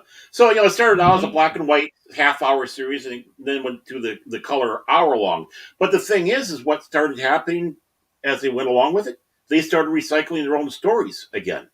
And that's when the quality of Gunsmoke started going down towards the end. By 20 years, it was time for it to get off the air. Right. So if you sit back looking at, all we're doing is recycling, rehashing what we have, either get a new staff in there or call it quits and say, we had a good run. Yeah. Everything needs to come to an end. Yeah, it does. It does. And even some animes, you got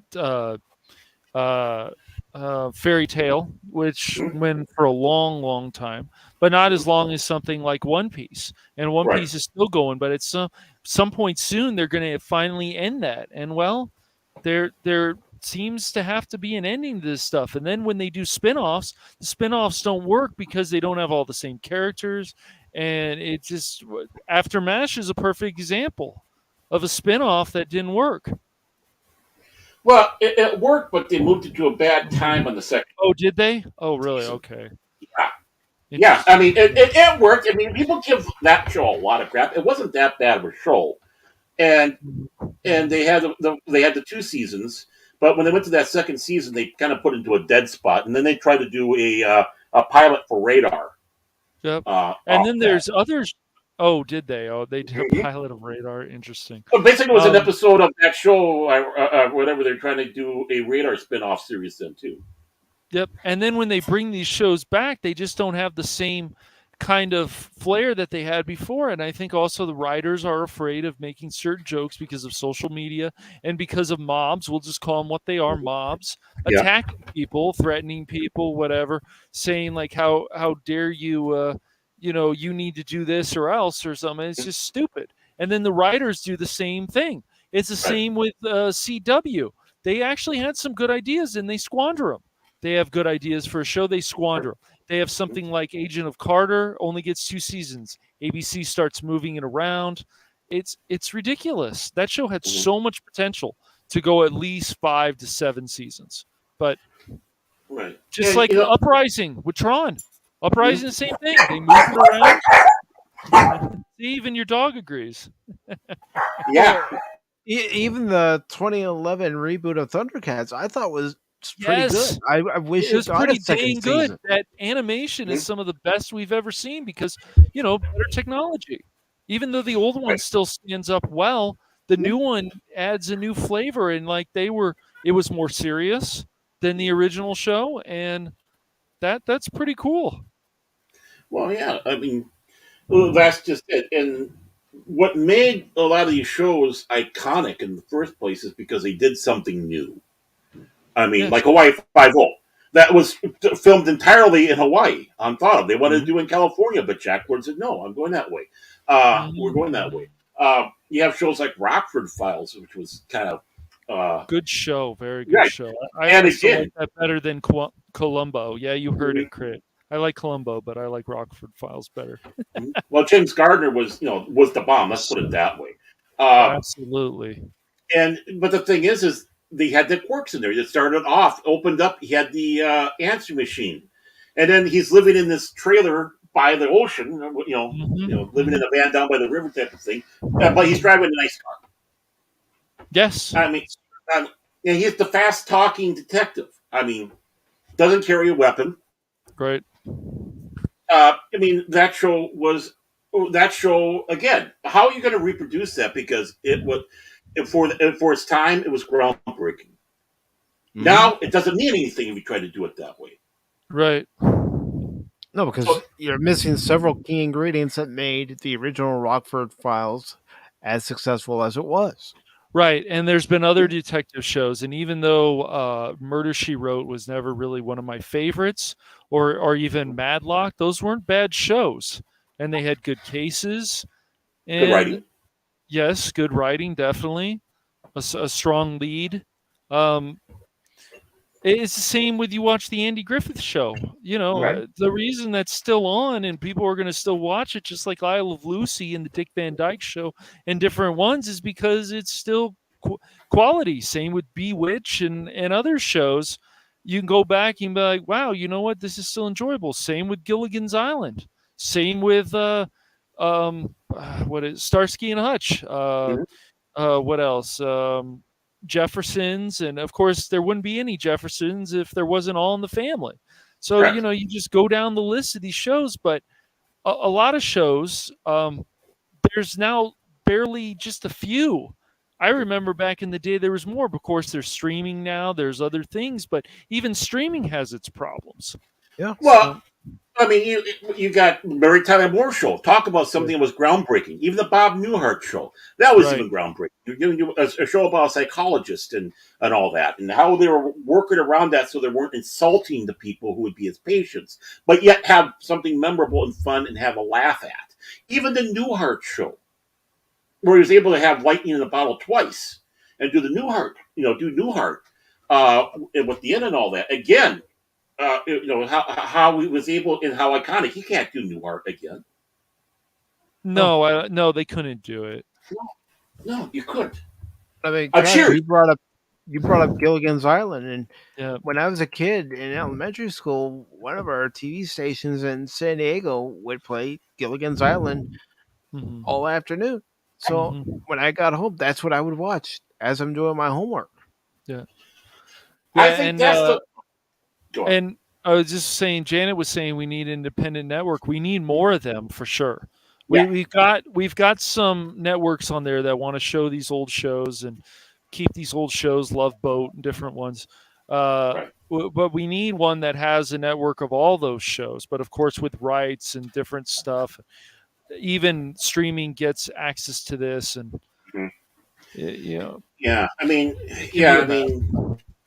again, entertainment is going to a different direction now. We're on the cusp of a entertainment what would you say,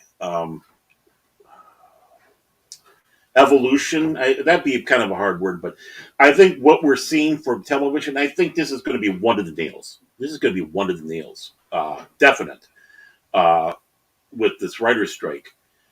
We're going to start seeing where other sources are going to start taking off. And Janet's thing about independent network probably will come true 100%. It's going to be a fight. And, and like I said, a network that makes new independent shows. We had that once. It was called Fox.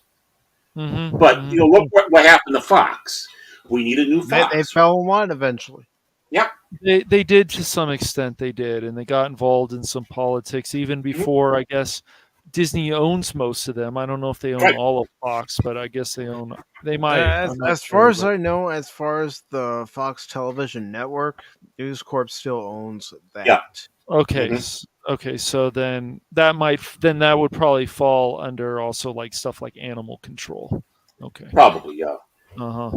But yeah, I mean, she's absolutely right. And well, they try to do that too with the Primetime Entertainment Network, or P10.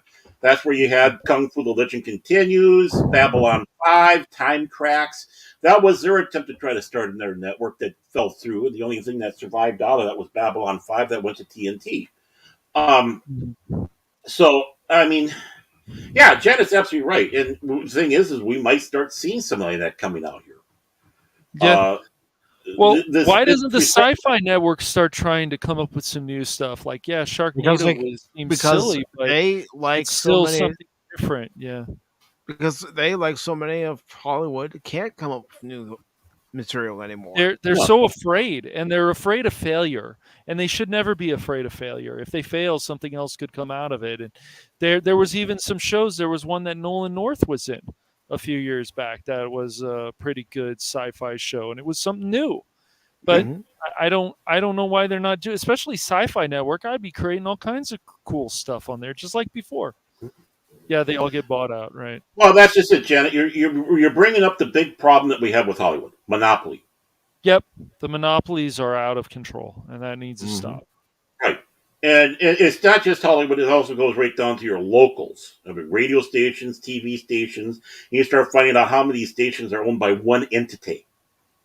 And it's like even the video game industry, you have video game companies that own more than one developer, more than one company. EA has done a lot of damage to developers that they've bought over the years, a lot of damage, which is very unfortunate. Right. So I don't know. It just Japan is having its fun with that. We have our fun over here. It's going to be interesting. And the one thing I have to sit back and say, and I said this, I started saying this back in the 80s, that American TV should probably start taking a little bit from British TV, where you had seasons that were 6 or 13 episodes, and you only had like a couple seasons because that's all you had for stories. And it ended on a high note. We're starting to see a little bit of that now because people are complaining, oh, it's only a 10-episode season.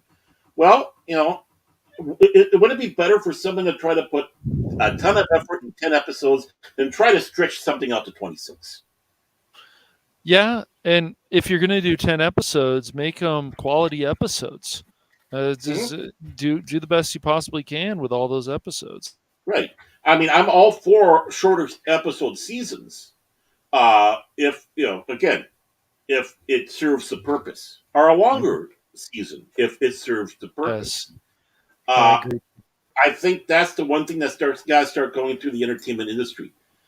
We need to think of an end. Yes. We need to think of a story. Is this series going to last a long time?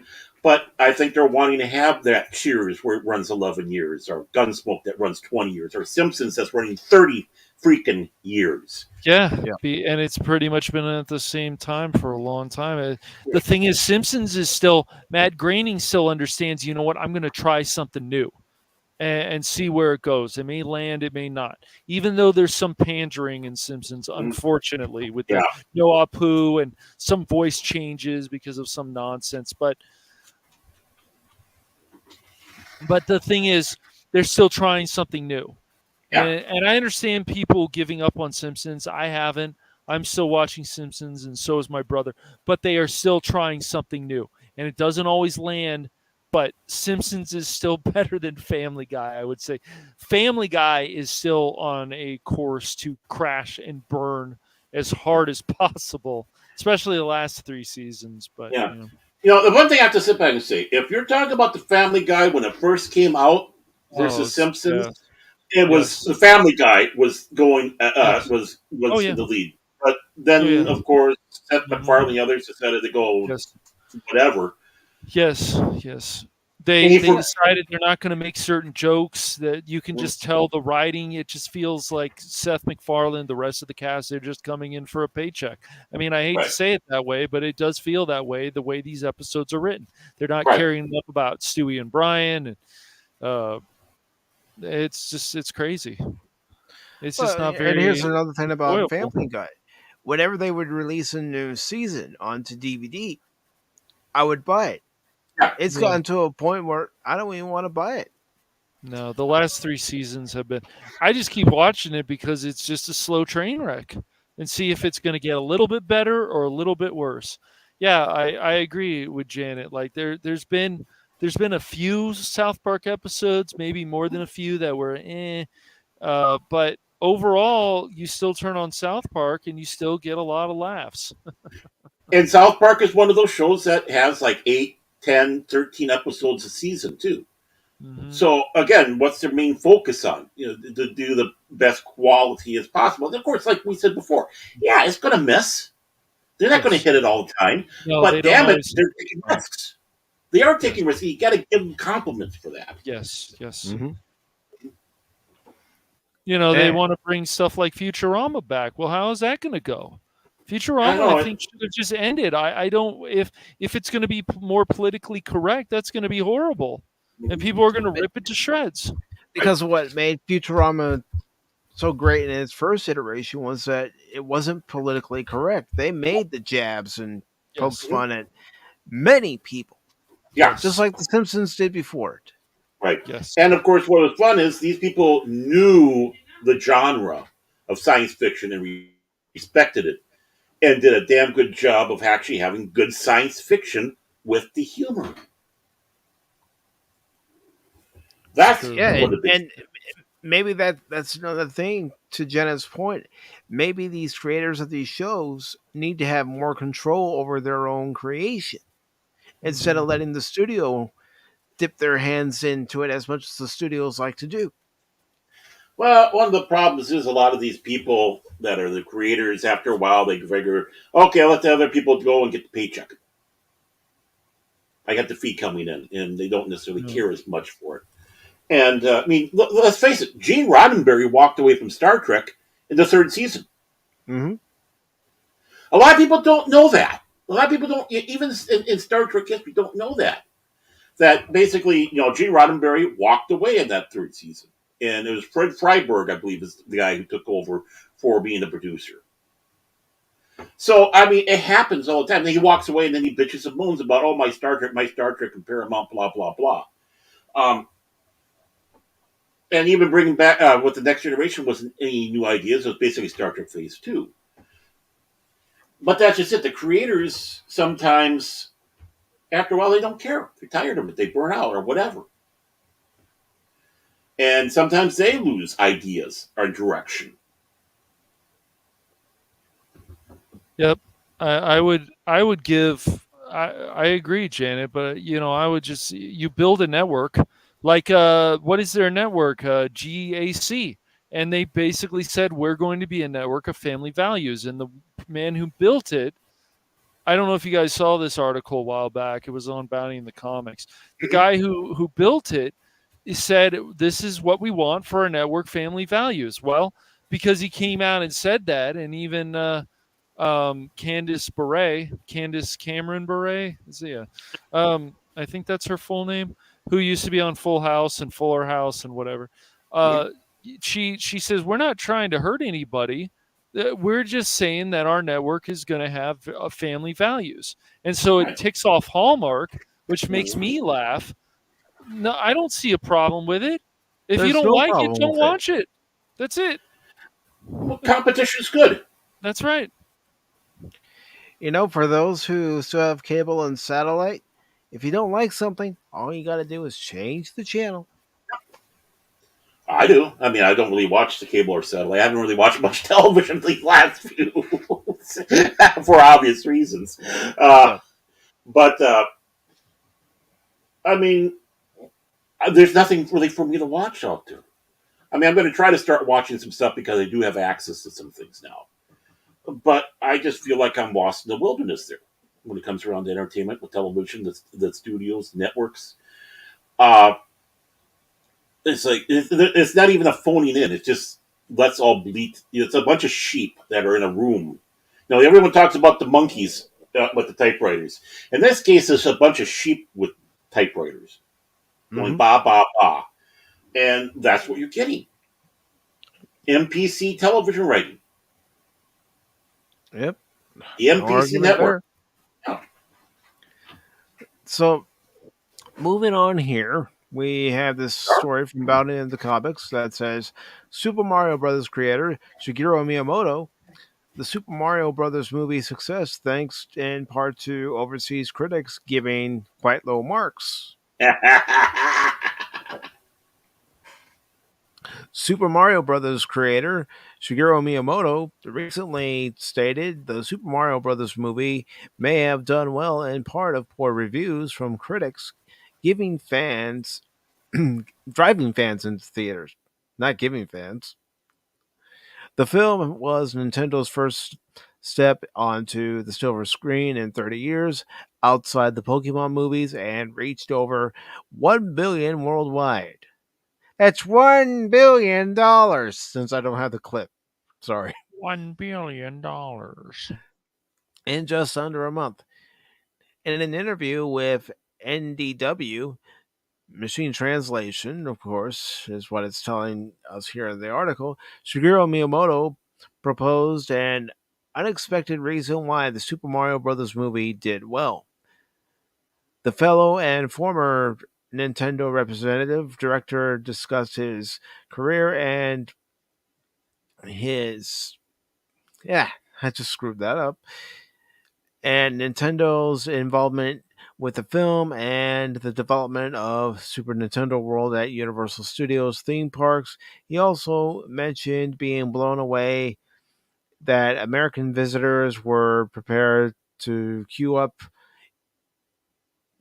for 3 hours in attractions. It goes on to say, so I had high expectations that the movie would do well, but when I opened the lid, I was surprised to find that it exceeded my expectations. Miyamoto explained, it's not easy to make it this far without a little help from luck. It goes on to say, moreover, overseas critics gave the film quite low marks. I think that was part of the reason for the buzz, Miyamoto theorizes. I would be happy if they said that it changed the definition of cinema. That's how lucky I was. Earlier in the interview, he also discussed resisting the temptation to ask for too many requests on smaller details. And he praised Illumination for how well they realized the character and the world.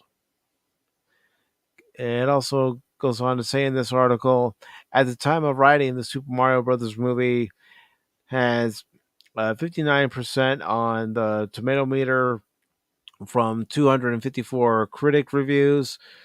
And it goes on to say that the average score from critics is 5.7 out of 10, which is very low. But, they're critics. What do you expect? There are 150 fresh scores and 104 rotten ones. It goes on to say the top critics gave it an even worse score of 42% with an average rating of 4.9 out of 10. The verified audience score currently sits at 96% with users rating the film 4.7 out of 5, suggesting a disconnect between the critics and audiences wanted out of the film. Well, there's always some disconnect because the critics think they're gods and they're not. So I'm not going to read the rest of this article, but I do want to take a look at the current box office numbers for the Super Mario Brothers movie. Okay. And I will bring it up here on screen here in just a moment. And if you haven't seen the Super Mario Brothers movie, I highly recommend it.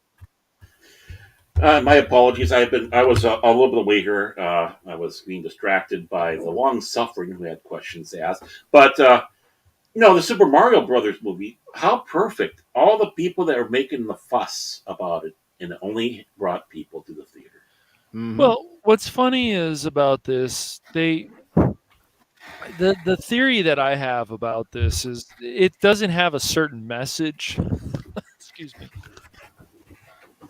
Mushroom's bad. That's, I think, the message. That's right. It doesn't have a certain message, and they don't like that. And they also have said, like, oh, it doesn't push things like the Sonic movie does. And I'm like, these films are all supposed to be different. Right. It doesn't need to be more like the Sonic movies. And even the second Sonic movie had that stupid wedding stuff in it. It was still quite enjoyable, but that wedding stuff was dumb. Well, I mean, it comes right down to even our favorite science fiction. I mean, they somehow started to merge together Star Trek, Star Wars, and the others as, oh, this is how we do it, forgetting that each one has their own specific universe, style, and how they approach things. Well, and I'm going to bring up the spoiler warning here for Uh-oh. anyone who hasn't seen it. But the last episode of Picard, when you have a Galaxy class starship go into a Borg cube and it's flying like it's a freaking Millennium Falcon. Oh, God, I saw that. That was stupid. That was stupid. It was. I mean, and I had somebody make a counter argument and say, you don't know what kind of upgrades they might have made to that Galaxy class. I'm thinking, dude, do you listen to yourself? Have you ever watched a Galaxy class on screen move like the Enterprise D moves in that final episode? They call it an Easter egg, though. Easter egg. Well, yeah, the thing is like a battleship. I mean, the size of that ship is huge. It doesn't have that maneuverability. Unless you have a gravity drive, which they don't have. They have the standard impulse and warp drive. They don't have something that relies on a gravity, like Asimov wrote about in his Foundation books, where you could do impossible, crazy moves and travel here and there. It's a battleship. If you wanted somebody to do those crazy moves, that's where you have your smaller ships or your fighters.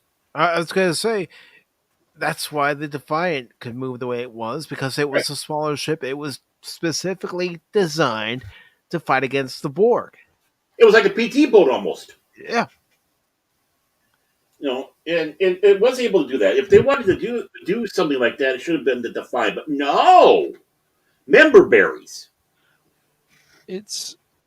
I don't know. There's still a few critics out there, even for gaming, that are like, okay, they're making sense. They're breaking down stuff. They really care about this. But a lot of these critics, it's just I just keep feeling like if there's not that message that they want, character's a lesbian, character's this, something's wrong now with a lot of critics that they hire because they have these weird things in their head. I feel of their agenda. If it's a bad thing to have family values. It's a bad thing. This bad thing that this character has to be a lesbian. This woman has to berate the male character. The male character has to feel bad. And so, because we've seen this already with a number of critics from IGN, Eurogamer, the list goes on and on.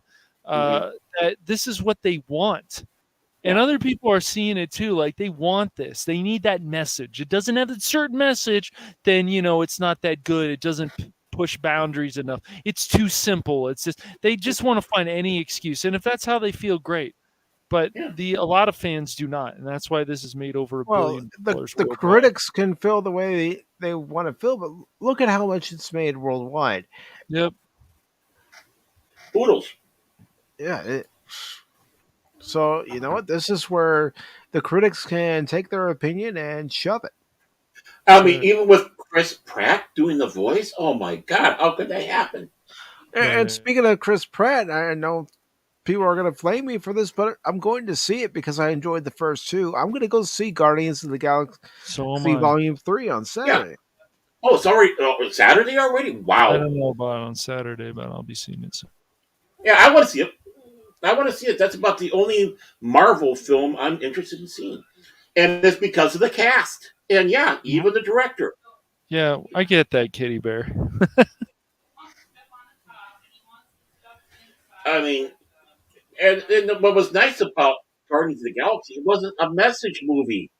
No. It was your good old fashioned, I sat back going, this is like almost a Star Wars of the new age, of this age. And it's like, wow, it's like, I'm almost ashamed to be enjoying it so much like the other ones because of how much I love Star Wars. But it's like, this is what we need. Yeah. And I'll be honest with you guys, I didn't go see the first one in theaters. I waited until it came out on Blu-ray.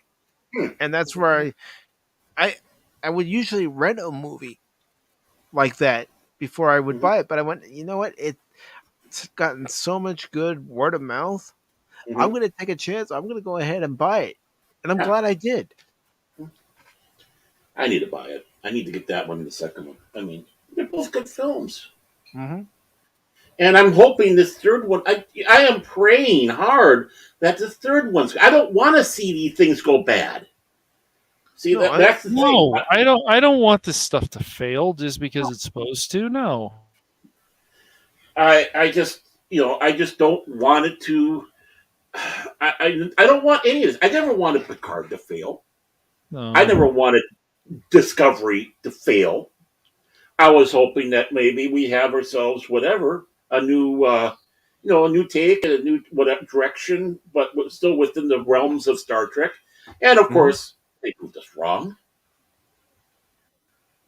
I don't want to see the things I grew up with, the things I enjoy so much, fail. No. I had enough of Star Trek 5. Yes, Phil, Star Trek 5. Put that in your pipe and smoke it. I mean, even here on YouTuber, there are a lot of us who do this. And I don't want to see anybody fail. I don't want to see anybody get frustrated to the point where they said, I'm not doing this anymore. Yeah, the black pill. We don't need that. I mean, these are things that we love, and that's the one thing that we should all be put together. We should be all enjoying, and we should be saying good things when they're needed. We really do. I mean, praising, of course, the Mario Brothers movie. It's such great news to have that one out there. That something like that is that popular, or even some of the crazier stuff that's out there. That Megan did so well. And I don't know how well Cocaine Bear did, but I can see did it. Megan actually do pretty well? It did pretty good for this budget. It did pretty good for its budget, considering it was only a $12 million budget. Wow. Yeah, and that's just it. I mean, you don't need to pour a shitload of money into a movie to get a good return. You don't. Enough with trying to get these blockbusters. Let a blockbuster happen naturally. You cannot go out there and just generate one. Go out there and just go, this is going to be a blockbuster. I mean, even looking at the numbers for the re-release of Return of the Jedi over the weekend, 4 million. That's not too shabby. No. Yeah, when my daughter went to see it with her, my stepdaughter saw it with her dad. I kind of wish I could have done it, but I was busy. and Janet's saying they don't want us to praise our old shows anymore. You're right. Here's the thing. That's why we're all here on YouTube, because we do praise our old shows that we like, even if we see it through rose-colored glasses. Still, we're praising it. Right. I mean, when Paramount itself goes out there and puts an article about the infamous Captain Kirk and how they're shitting upon Captain Kirk constantly, it's like, no, you wouldn't have Star Trek without Shatner and Captain Kirk.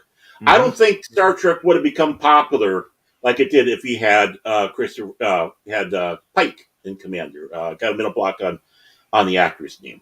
But I don't think... Hunter. Thank you so much.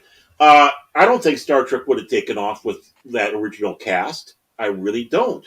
Somehow, when they did that second pilot, they had Shatner come in. They kept Nimoy, and then eventually brought in DeForest Kelly after that second pilot. They had it. Boom, there it is. Yeah. This is one of the reasons why Star Trek, that chemistry, as well as the writing and all the other stuff with it that kept that show. You didn't necessarily have that chemistry with that first Cage pilot, but you saw a chemistry already between Nimoy and Shatner with Where No Man's Gone Before. Yep. The way they play off one another, and Mm-hmm. Right from the first scene where they're playing 3D chess. Mm-hmm. I mean, that's your first scene in this in the second iteration of Star Trek. With the pilots, Kirk and Spock playing 3D chess. How perfect! I mean, that's the best way to start. I mean, I'll be honest. From what I've seen from the clips of Star Trek Resurgence, it looks like it might be a good game because it's actually giving you that Star Trek feel. Mm-hmm.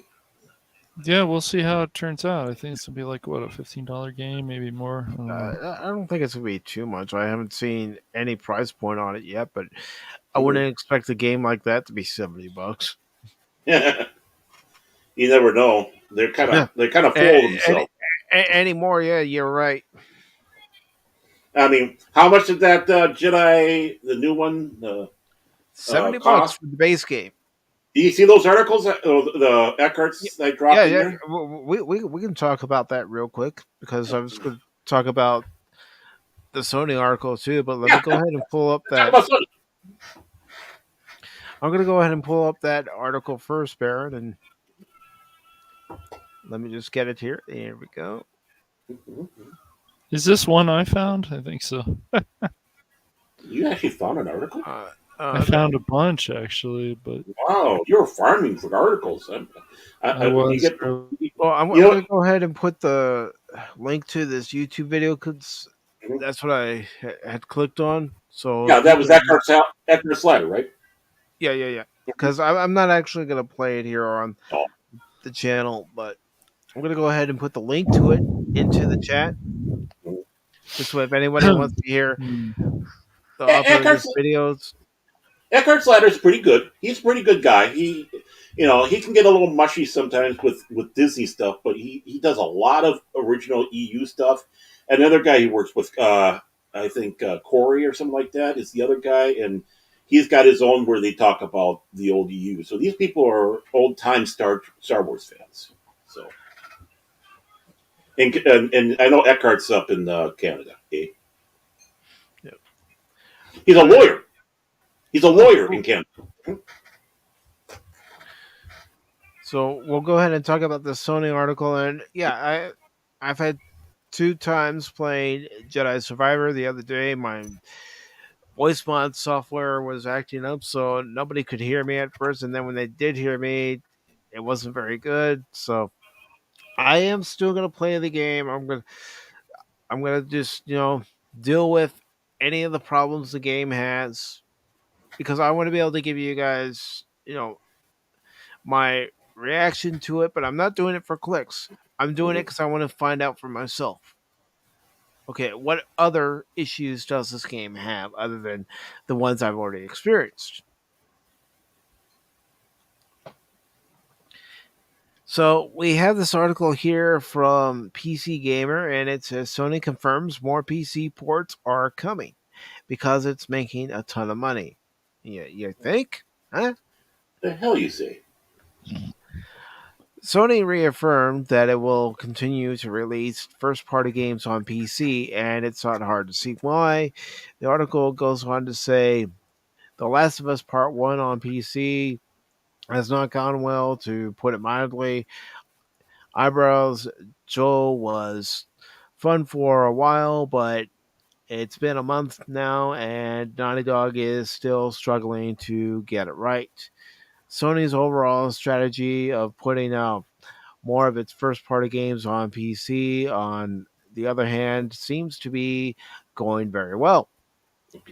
The sign of Sony's healthy PC strategy emerged from the company's fiscal year 2022 financial report, specifically under the Others category in Game and Network Services segment, supplemental information section. It goes on to say the document defines others as revenue from peripherals, including PlayStation VR, and revenue from sales of first party titles on platforms other than PlayStation consoles. And the numbers over the past 2 fiscal years are pretty remarkable. Then it has figures down here, and you all can look at that if you want on your own. Goes on to say it's impossible to say exactly how much of the jump can be attributed directly to PC game sales. Peripherals covers a lot of ground, including devices like controllers and the PSVR 2 released on February 22nd, right in the middle of Sony's fourth quarter. Whether or not it was a sales success seems to be a matter of some debate. But even at the low end estimates, it's accounted for a hefty chunk of change. But while we can't extract PC games releases specifically from that category, there's no doubt that it was a very big year for Sony on the PC. Sony's fiscal year 2022 releases on Steam include Marvel's Spider-Man Remastered, Sackboy, Big Adventure, Marvel's Spider-Man Miles Morales, Returnal, and The Last of Us Part 1. That's a beefy lineup by any means. For the record, I have not forgotten God of War.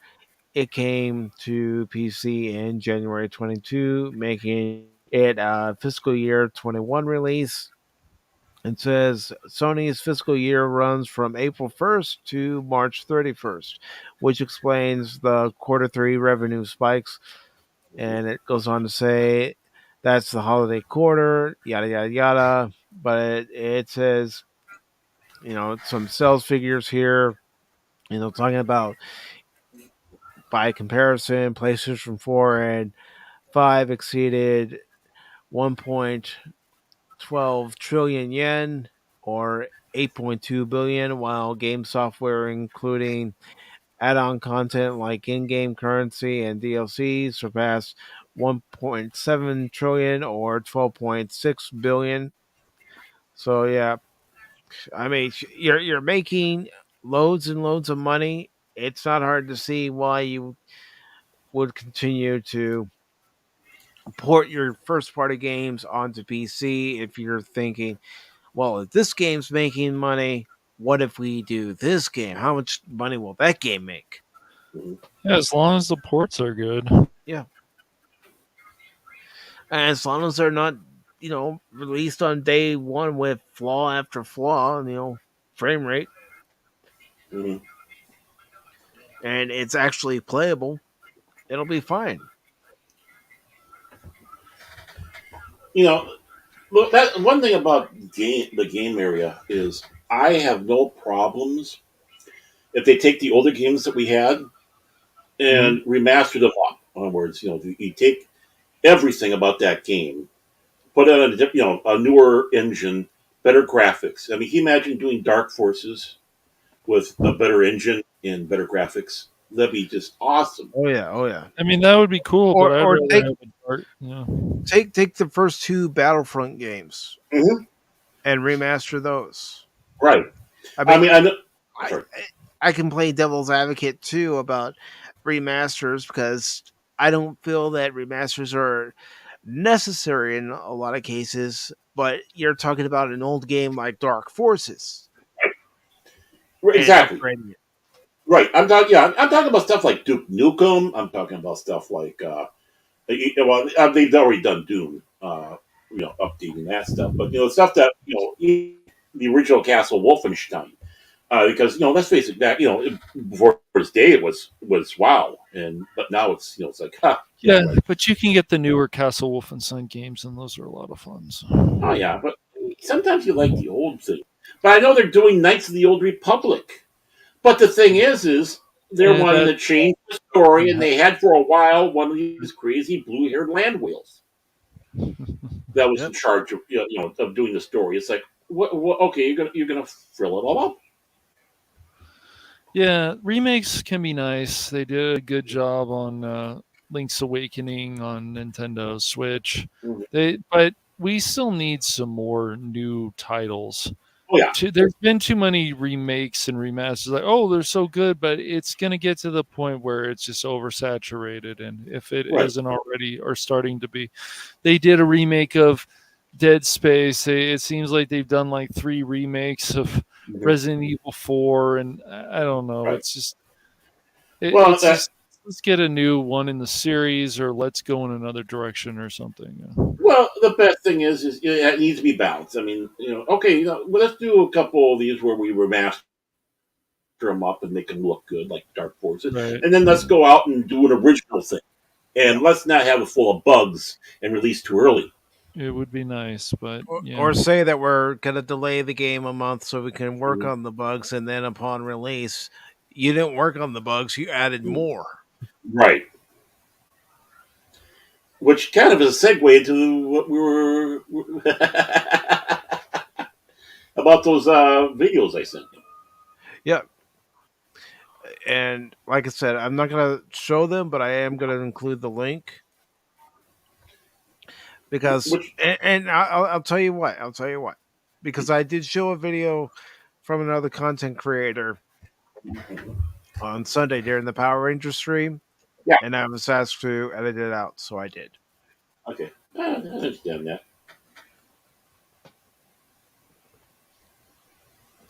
And it's just one of those things. But, just okay. You know what? Some might say, but it's free promotion for them. If they ask for it to be removed, I'm going to remove it. I mean, I'm sure Eckhart wouldn't bother, but because he shows other people's content sometimes, bits and pieces of it. I'm sure he doesn't mind, but why play the game, right? Let's just go to those. You got both of them in there, and those were his 2 thoughts on Jedi, the new Jedi. What is it called now? Jedi Survivor. His thoughts. And I thought when I saw that, I just thought of you, Mike, because you were having so much problems with that game with crashes. And it was frustrating, Baron. I mean, here I am fighting the 9th sister, and because of the frame rate, I'm having a hard time keeping track of her. And right. And then when people were bringing this stuff up, they're being shut down. Yeah. And it's like even the people that were going out there and doing reviews and all that were shutting people down. It's like, okay, how much are you getting paid for this? Stupid. Well, right, exactly. They said this is like the 6th. Well, even that Redfall game that came out, and so it's like, you know what? Don't waste your time spending $70, another $70 in game, because this is the way things have to be. No, that's fine. That these companies believe. That's why I'll wait for a sale and wait till your game is actually finished. And since you guys want to bring it out soon and finish it later, that's what it seems. Or that we as the consumers turn into beta testers. I don't like that. No. You're already paying enough for these fucking games. Well, yeah, I mean, I'm more than willing to have patience and wait for the prices to drop, or even have the freaking sales. I mean, I'm more and more happy to do that, and that's how I've done it. I mean, I got that Mad Max game, which is excellent. I got it for like $5. I think it's still like $20 or $3. Yeah. I remember back in the day that when Apple was coming out with the new system for with the the OS 10 was one of their updates, but they put it on hold for 3 months because they had to fix issues in there. Mm-hmm. They were lambasted. I'm sitting back going, why are you attacking them for this? They're coming out, and you got to wait for like 3 months, but it's going to be a quality product. Unlike Microsoft, who shoves it out there and then starts giving you all these patches to fix all the bugs that's in there, which probably gave you a virus, because that's how they get through there, is those bugs. Well, look at what Sony did with they gave it to what Sony did with the remaster of finally that what is it? Yeah, The Last of Us finally came out. for Yeah. PC, and then they give it to some like third-party developer, and then this is what happens. Yeah, it, Well, I can also add something to that too. Not to The Last of Us, but when the remaster of Grand Theft Auto 3, Vice City, and San Andreas came out, yep, a and mess. then Rockstar ended up pulling it because there were some files in the game that people weren't supposed to see. It's like, really? So I'm gonna pay money for this game, and then you're gonna pull it to where I can't even play the game because you have to be online in order to play it on your service. Right. And not only that, but the trilogy, they actually changed some stuff. They got rid of somebody had a Confederate flag. It's like, this is satire, people. On the guy's shirt, this is ridiculous. It's like, oh, well, it's the way it is. No, it isn't the way it is. It's the way you think it is. Which is I'm sorry to say, not sorry. It's idiotic. It's your narrow-minded echo chamber IQ 62 mentality. That's what it Ridiculous. There's no excuses for any of this, and especially when they want you to pay more money for this. And even now, a lot of new games especially, aren't even worth $60. They're more worth like $40. They're not even worth $60 to $70 worth of content. It's just crazy. So it's like, if you're really excited about a game, maybe just get the better version. But find out from other users if this game is good and it works. Then there's stuff like the new Monkey Island game that, it works. That's great, but I can't stand that art style, and I don't care what somebody says to me that, oh, it's not that bad. People are just whining and this and that. I'm like, I'm glad you guys like it. I don't, and it's keeping me from ever buying this game or owning it ever. It's insane, and I'm glad you guys like it, but I don't care. I like the old art style better, and you guys changed it, so you get no money from me. It's just the way it is. That's the way it has to be. If these companies keep releasing crap, it doesn't matter if they're a game company or a movie studio. Don't give them the money. No. Or wait, like Cash says, until there's a sale. That stuff has been fixed. Just wait. Like, it shouldn't be that way, but it is. And now, as somebody said, this is like the 6th game that has been broken on PC. This is not acceptable. I don't care if it's broken or Forspoken or whatever. Other games, even Redfall, that people are like, oh, this looks so good. Then they played it. Even critics are like, this seems like a poor man's version. It's like, how many times do we have to tell you this? That Left 4 Dead is the superior game in those genres. It is a superior game when you're talking about multiplayer and zombies and whatever, and there's a story and there's fun characters. Not this Redfall stuff. I'm still going to try it on Game Pass, but I'm not going to buy it. I'm going to try it and see if it's, if it is somewhat fun. But even Back 4 Blood, it wasn't a bad game. But I don't, even with the cards system, I didn't like it too much compared to something like Left 4 Dead or even Left 4 Dead 2. I'm just tired of zombies. Yeah, I get that. And this one has vampires. I've already admitted it's a crit. I should have done what he did and sign up for EA Play and then tried Jedi Survivor. But this stuff will get fixed. But it's just, now these games are $70, and they're like, even Nintendo's doing this, and all because this started because of Microsoft. Microsoft decided to push this. Then Sony said, okay. And then Nintendo said, you know what? We're finally going to do it too. It sucks. So you wait for a sale. You don't pre-order. I would tell a lot of people need a shirt that says, don't pre-order games. Unless it's on console, then it's probably okay. But if it's on PC, be careful, because it may just be broken. Yep.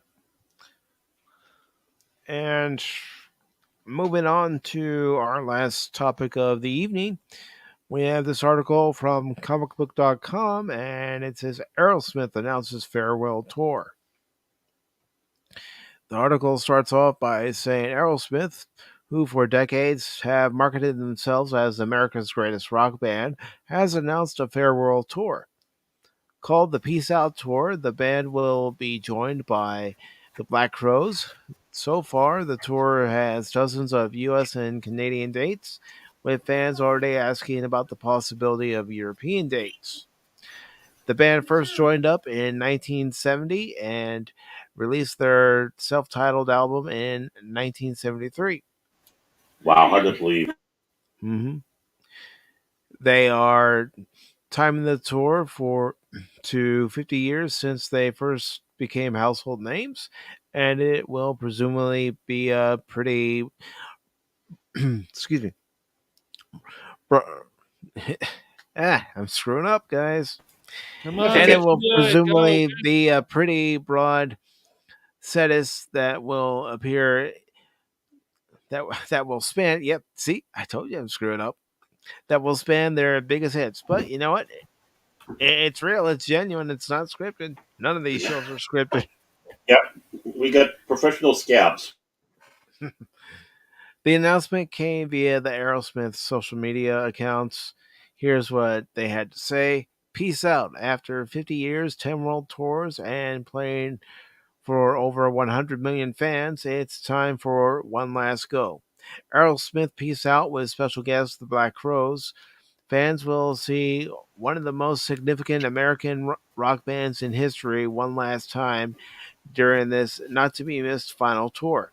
Every night will celebrate the 5 decades of Aerosmith's groundbreaking hits as they celebrate 50 years as America's greatest rock band.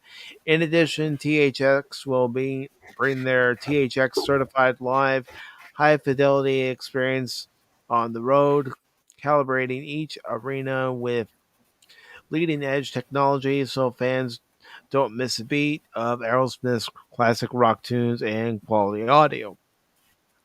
In a joint statement, Aerosmith shared, "It's not goodbye, it's peace out. Get ready and walk this way. You're going to get the best show of our lives." What Says, this way? "Dun, dun, dun, dun, dun, dun. Dude looks like a lady. Dun, dun, dun, dun." Mhm. The tour will also offer a variety of different VIP packages and experiences for fans to take their concert experience to the next level. Packages vary but include a premium reserve ticket, a personal photo opportunity with band members, limited edition merchandise, and more. Ugh. For tickets, VIP upgrades, and more, visit www.aerosmith.com. You can see an Instagram post with tour dates included below. Mhm. And it goes on to say in 2017 and 2018, they previously had an Arrow. Uh, I know. You know what? I didn't. Arrivederci. I didn't. Yeah, Arrivederci. I know. I know. It's just getting to the point where Mike can't talk anymore. Think like Mario. Think like Mario. Arrivederci. Thank you, Baron. Thank you. He's losing I, it. I don't know that I ever had it. Okay. Nah. This could actually be a farewell tour. I actually believe in that's going to be. Yeah. Because I I think mean, Yeah, hopefully they'll play Phil's favorite song, "Dude Looks Like a Lady." and of course, let's not forget that "Walk This Way" was inspired from Young Frankenstein. yeah. I mean, Dream on, dream on. love in an elevator. It's a cool song too. Yeah. They got a So lot many of. great hits. Hmm? Yeah, I mean, even though we're all sour and Disney now, when my sister and I went to Walt Disney World, it's been 3 years now. We did ride Rock and Roller Coaster featuring Aerosmith, and probably the coolest part of that roller coaster was hearing some of Aerosmith's hits as you're riding it. Anybody remember the video game based off of the band Journey? Not off the top of my head. Oh yeah, that was back in the '80s or whatever. But yeah, they had a video game for the band Journey, and you go through there and you were shooting stuff out of your guitar, and it was band a science fiction band mishmash. People should look that up. It was an interesting game, silly but interesting. Okay, I'll definitely look it up. So before we leave you tonight, and before everybody, lets everybody know what's going on their channels. Since Baron, you weren't here, I am gonna go ahead and share the new intro. Woo. But I am gonna try to make sure that you don't have to sit through the whole countdown and the warning and all that. So let me go ahead and pull up the file. I was gonna play it after the show, but okay. All right, and here it is right here. Let me go ahead and pull it up. This is history making here, folks. Oh, and I'm gonna go ahead and go through this because again, I don't want you guys to have to go through everything again. Okay, I'll just stop it right there. So that's the only part that you'll actually hear. And here we go. Thank you.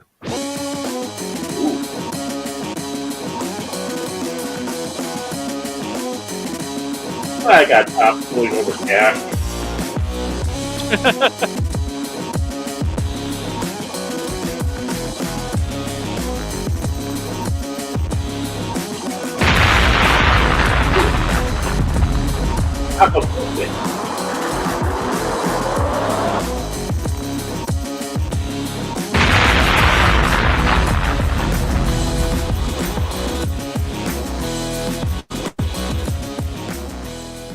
Welcome, one and all. Except you, Phil. That'll always be the motto for this channel. Welcome, one and all, because everybody's welcome here. Even Phil is welcome. I know, but we can't make it easy for him. No, he doesn't make it easy for us. Exactly. So that's why I added the last part of it. Except for you, Phil, because they'll never go away. Always be. So before we wrap it up here, I'm gonna ask Baron, do you have anything coming up on Phantomology? Unboxing. You know what? Maybe I should do a live stream of me unboxing my books so people can laugh at me. But yeah, but I hope to get that going here this month here. So as I get my office all put into place, I can start really focusing on that. And of course, needless to say, I'm with the Kings on Sunday. Of course, with you, Pop Talk on Sunday, Pop Talk here, and I'm hoping I can mosey on back over with King Dolphin TV and Ultimate Minefield. So things are starting to get seen in my life that I can do that now.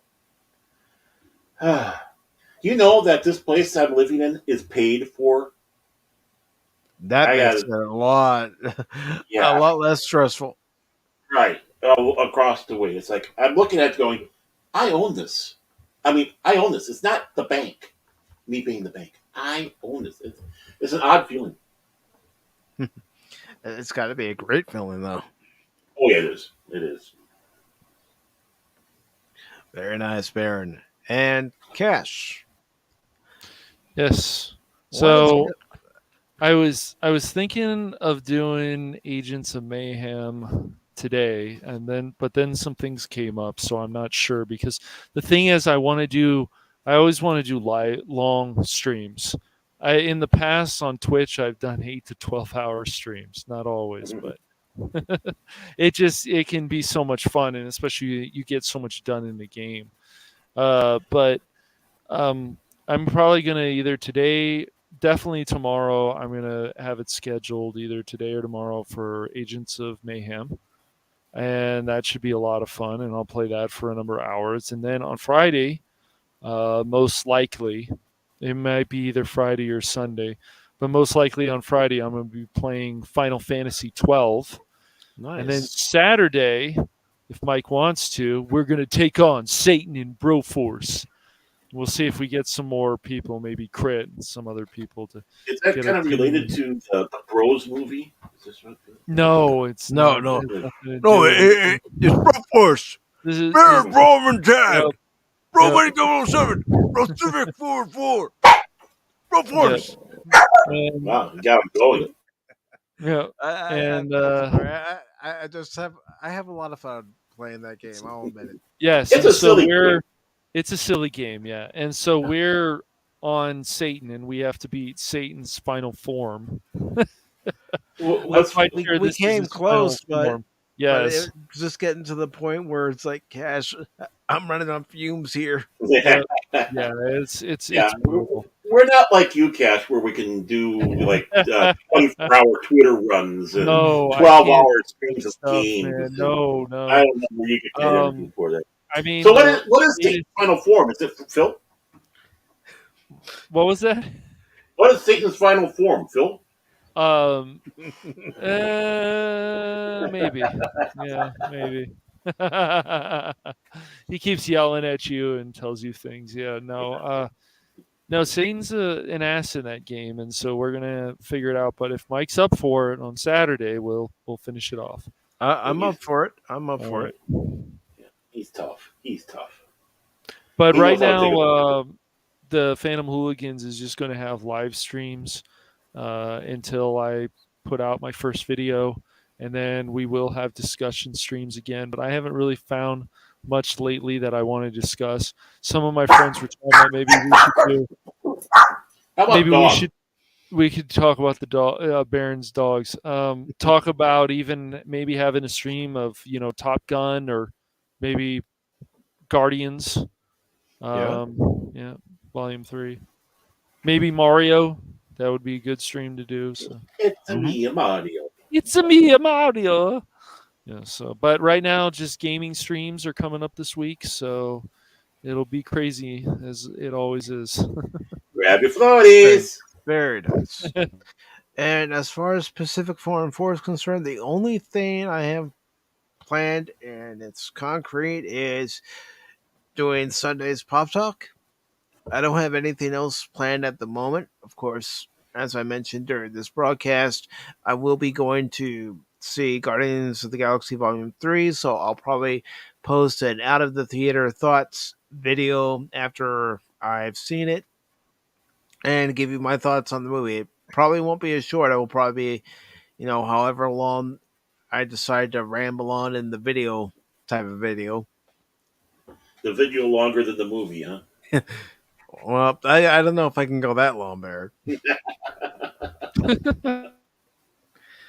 Cash can. Maybe.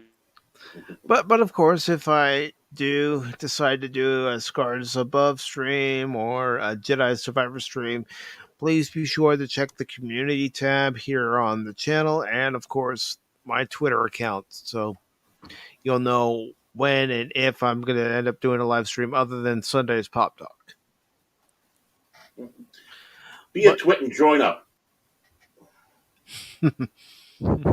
I thought I was already a twit. I'm talking about I'm talking. What? I was talking about the people out there. They should join up and be a twit. Be a twit on your Twitter page. All right.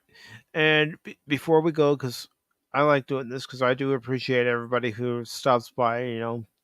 It's a weekday. Everybody's got something going on, but I appreciate everybody taking the time to stop by and watch the stream. First, I want to say thank you to Janet from Another Planet. Thank you, Janet. Then I want to say thank you to the Padawannabe. Thank you, Padawannabe. We also had Kitty Bear here. Thank you, Kitty Bear. We had Paul the Star Wars Guys. Thank you, Paul. We also had the Troll of Trolls of YouTube, Phil McCracken. And we also had Midnight Magic Musings. It's nice to see you. Thank you for stopping by. Great. We appreciate your support. I like that name. It's a cool name. It is. We also had Apia on here. And we also had Tommy and the Guinea Pig Collective. Thank you, Tommy. And thank you, Apion. And of course, we also had the angriest of Canadians, Angry Canadian. And anybody who lurked, listened, and watches this on the replay, thank you very much. Hope you liked what you saw, and if you did, make sure to leave a thumbs up, subscribe to Cash and Baron, and share out the stream with your friends.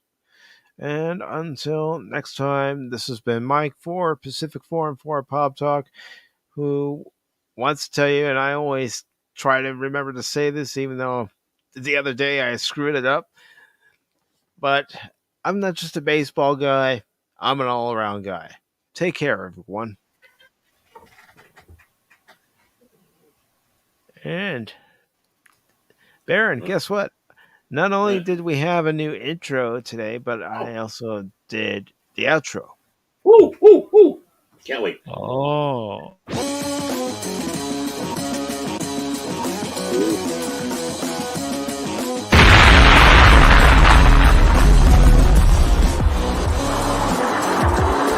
Whoa, that's tough.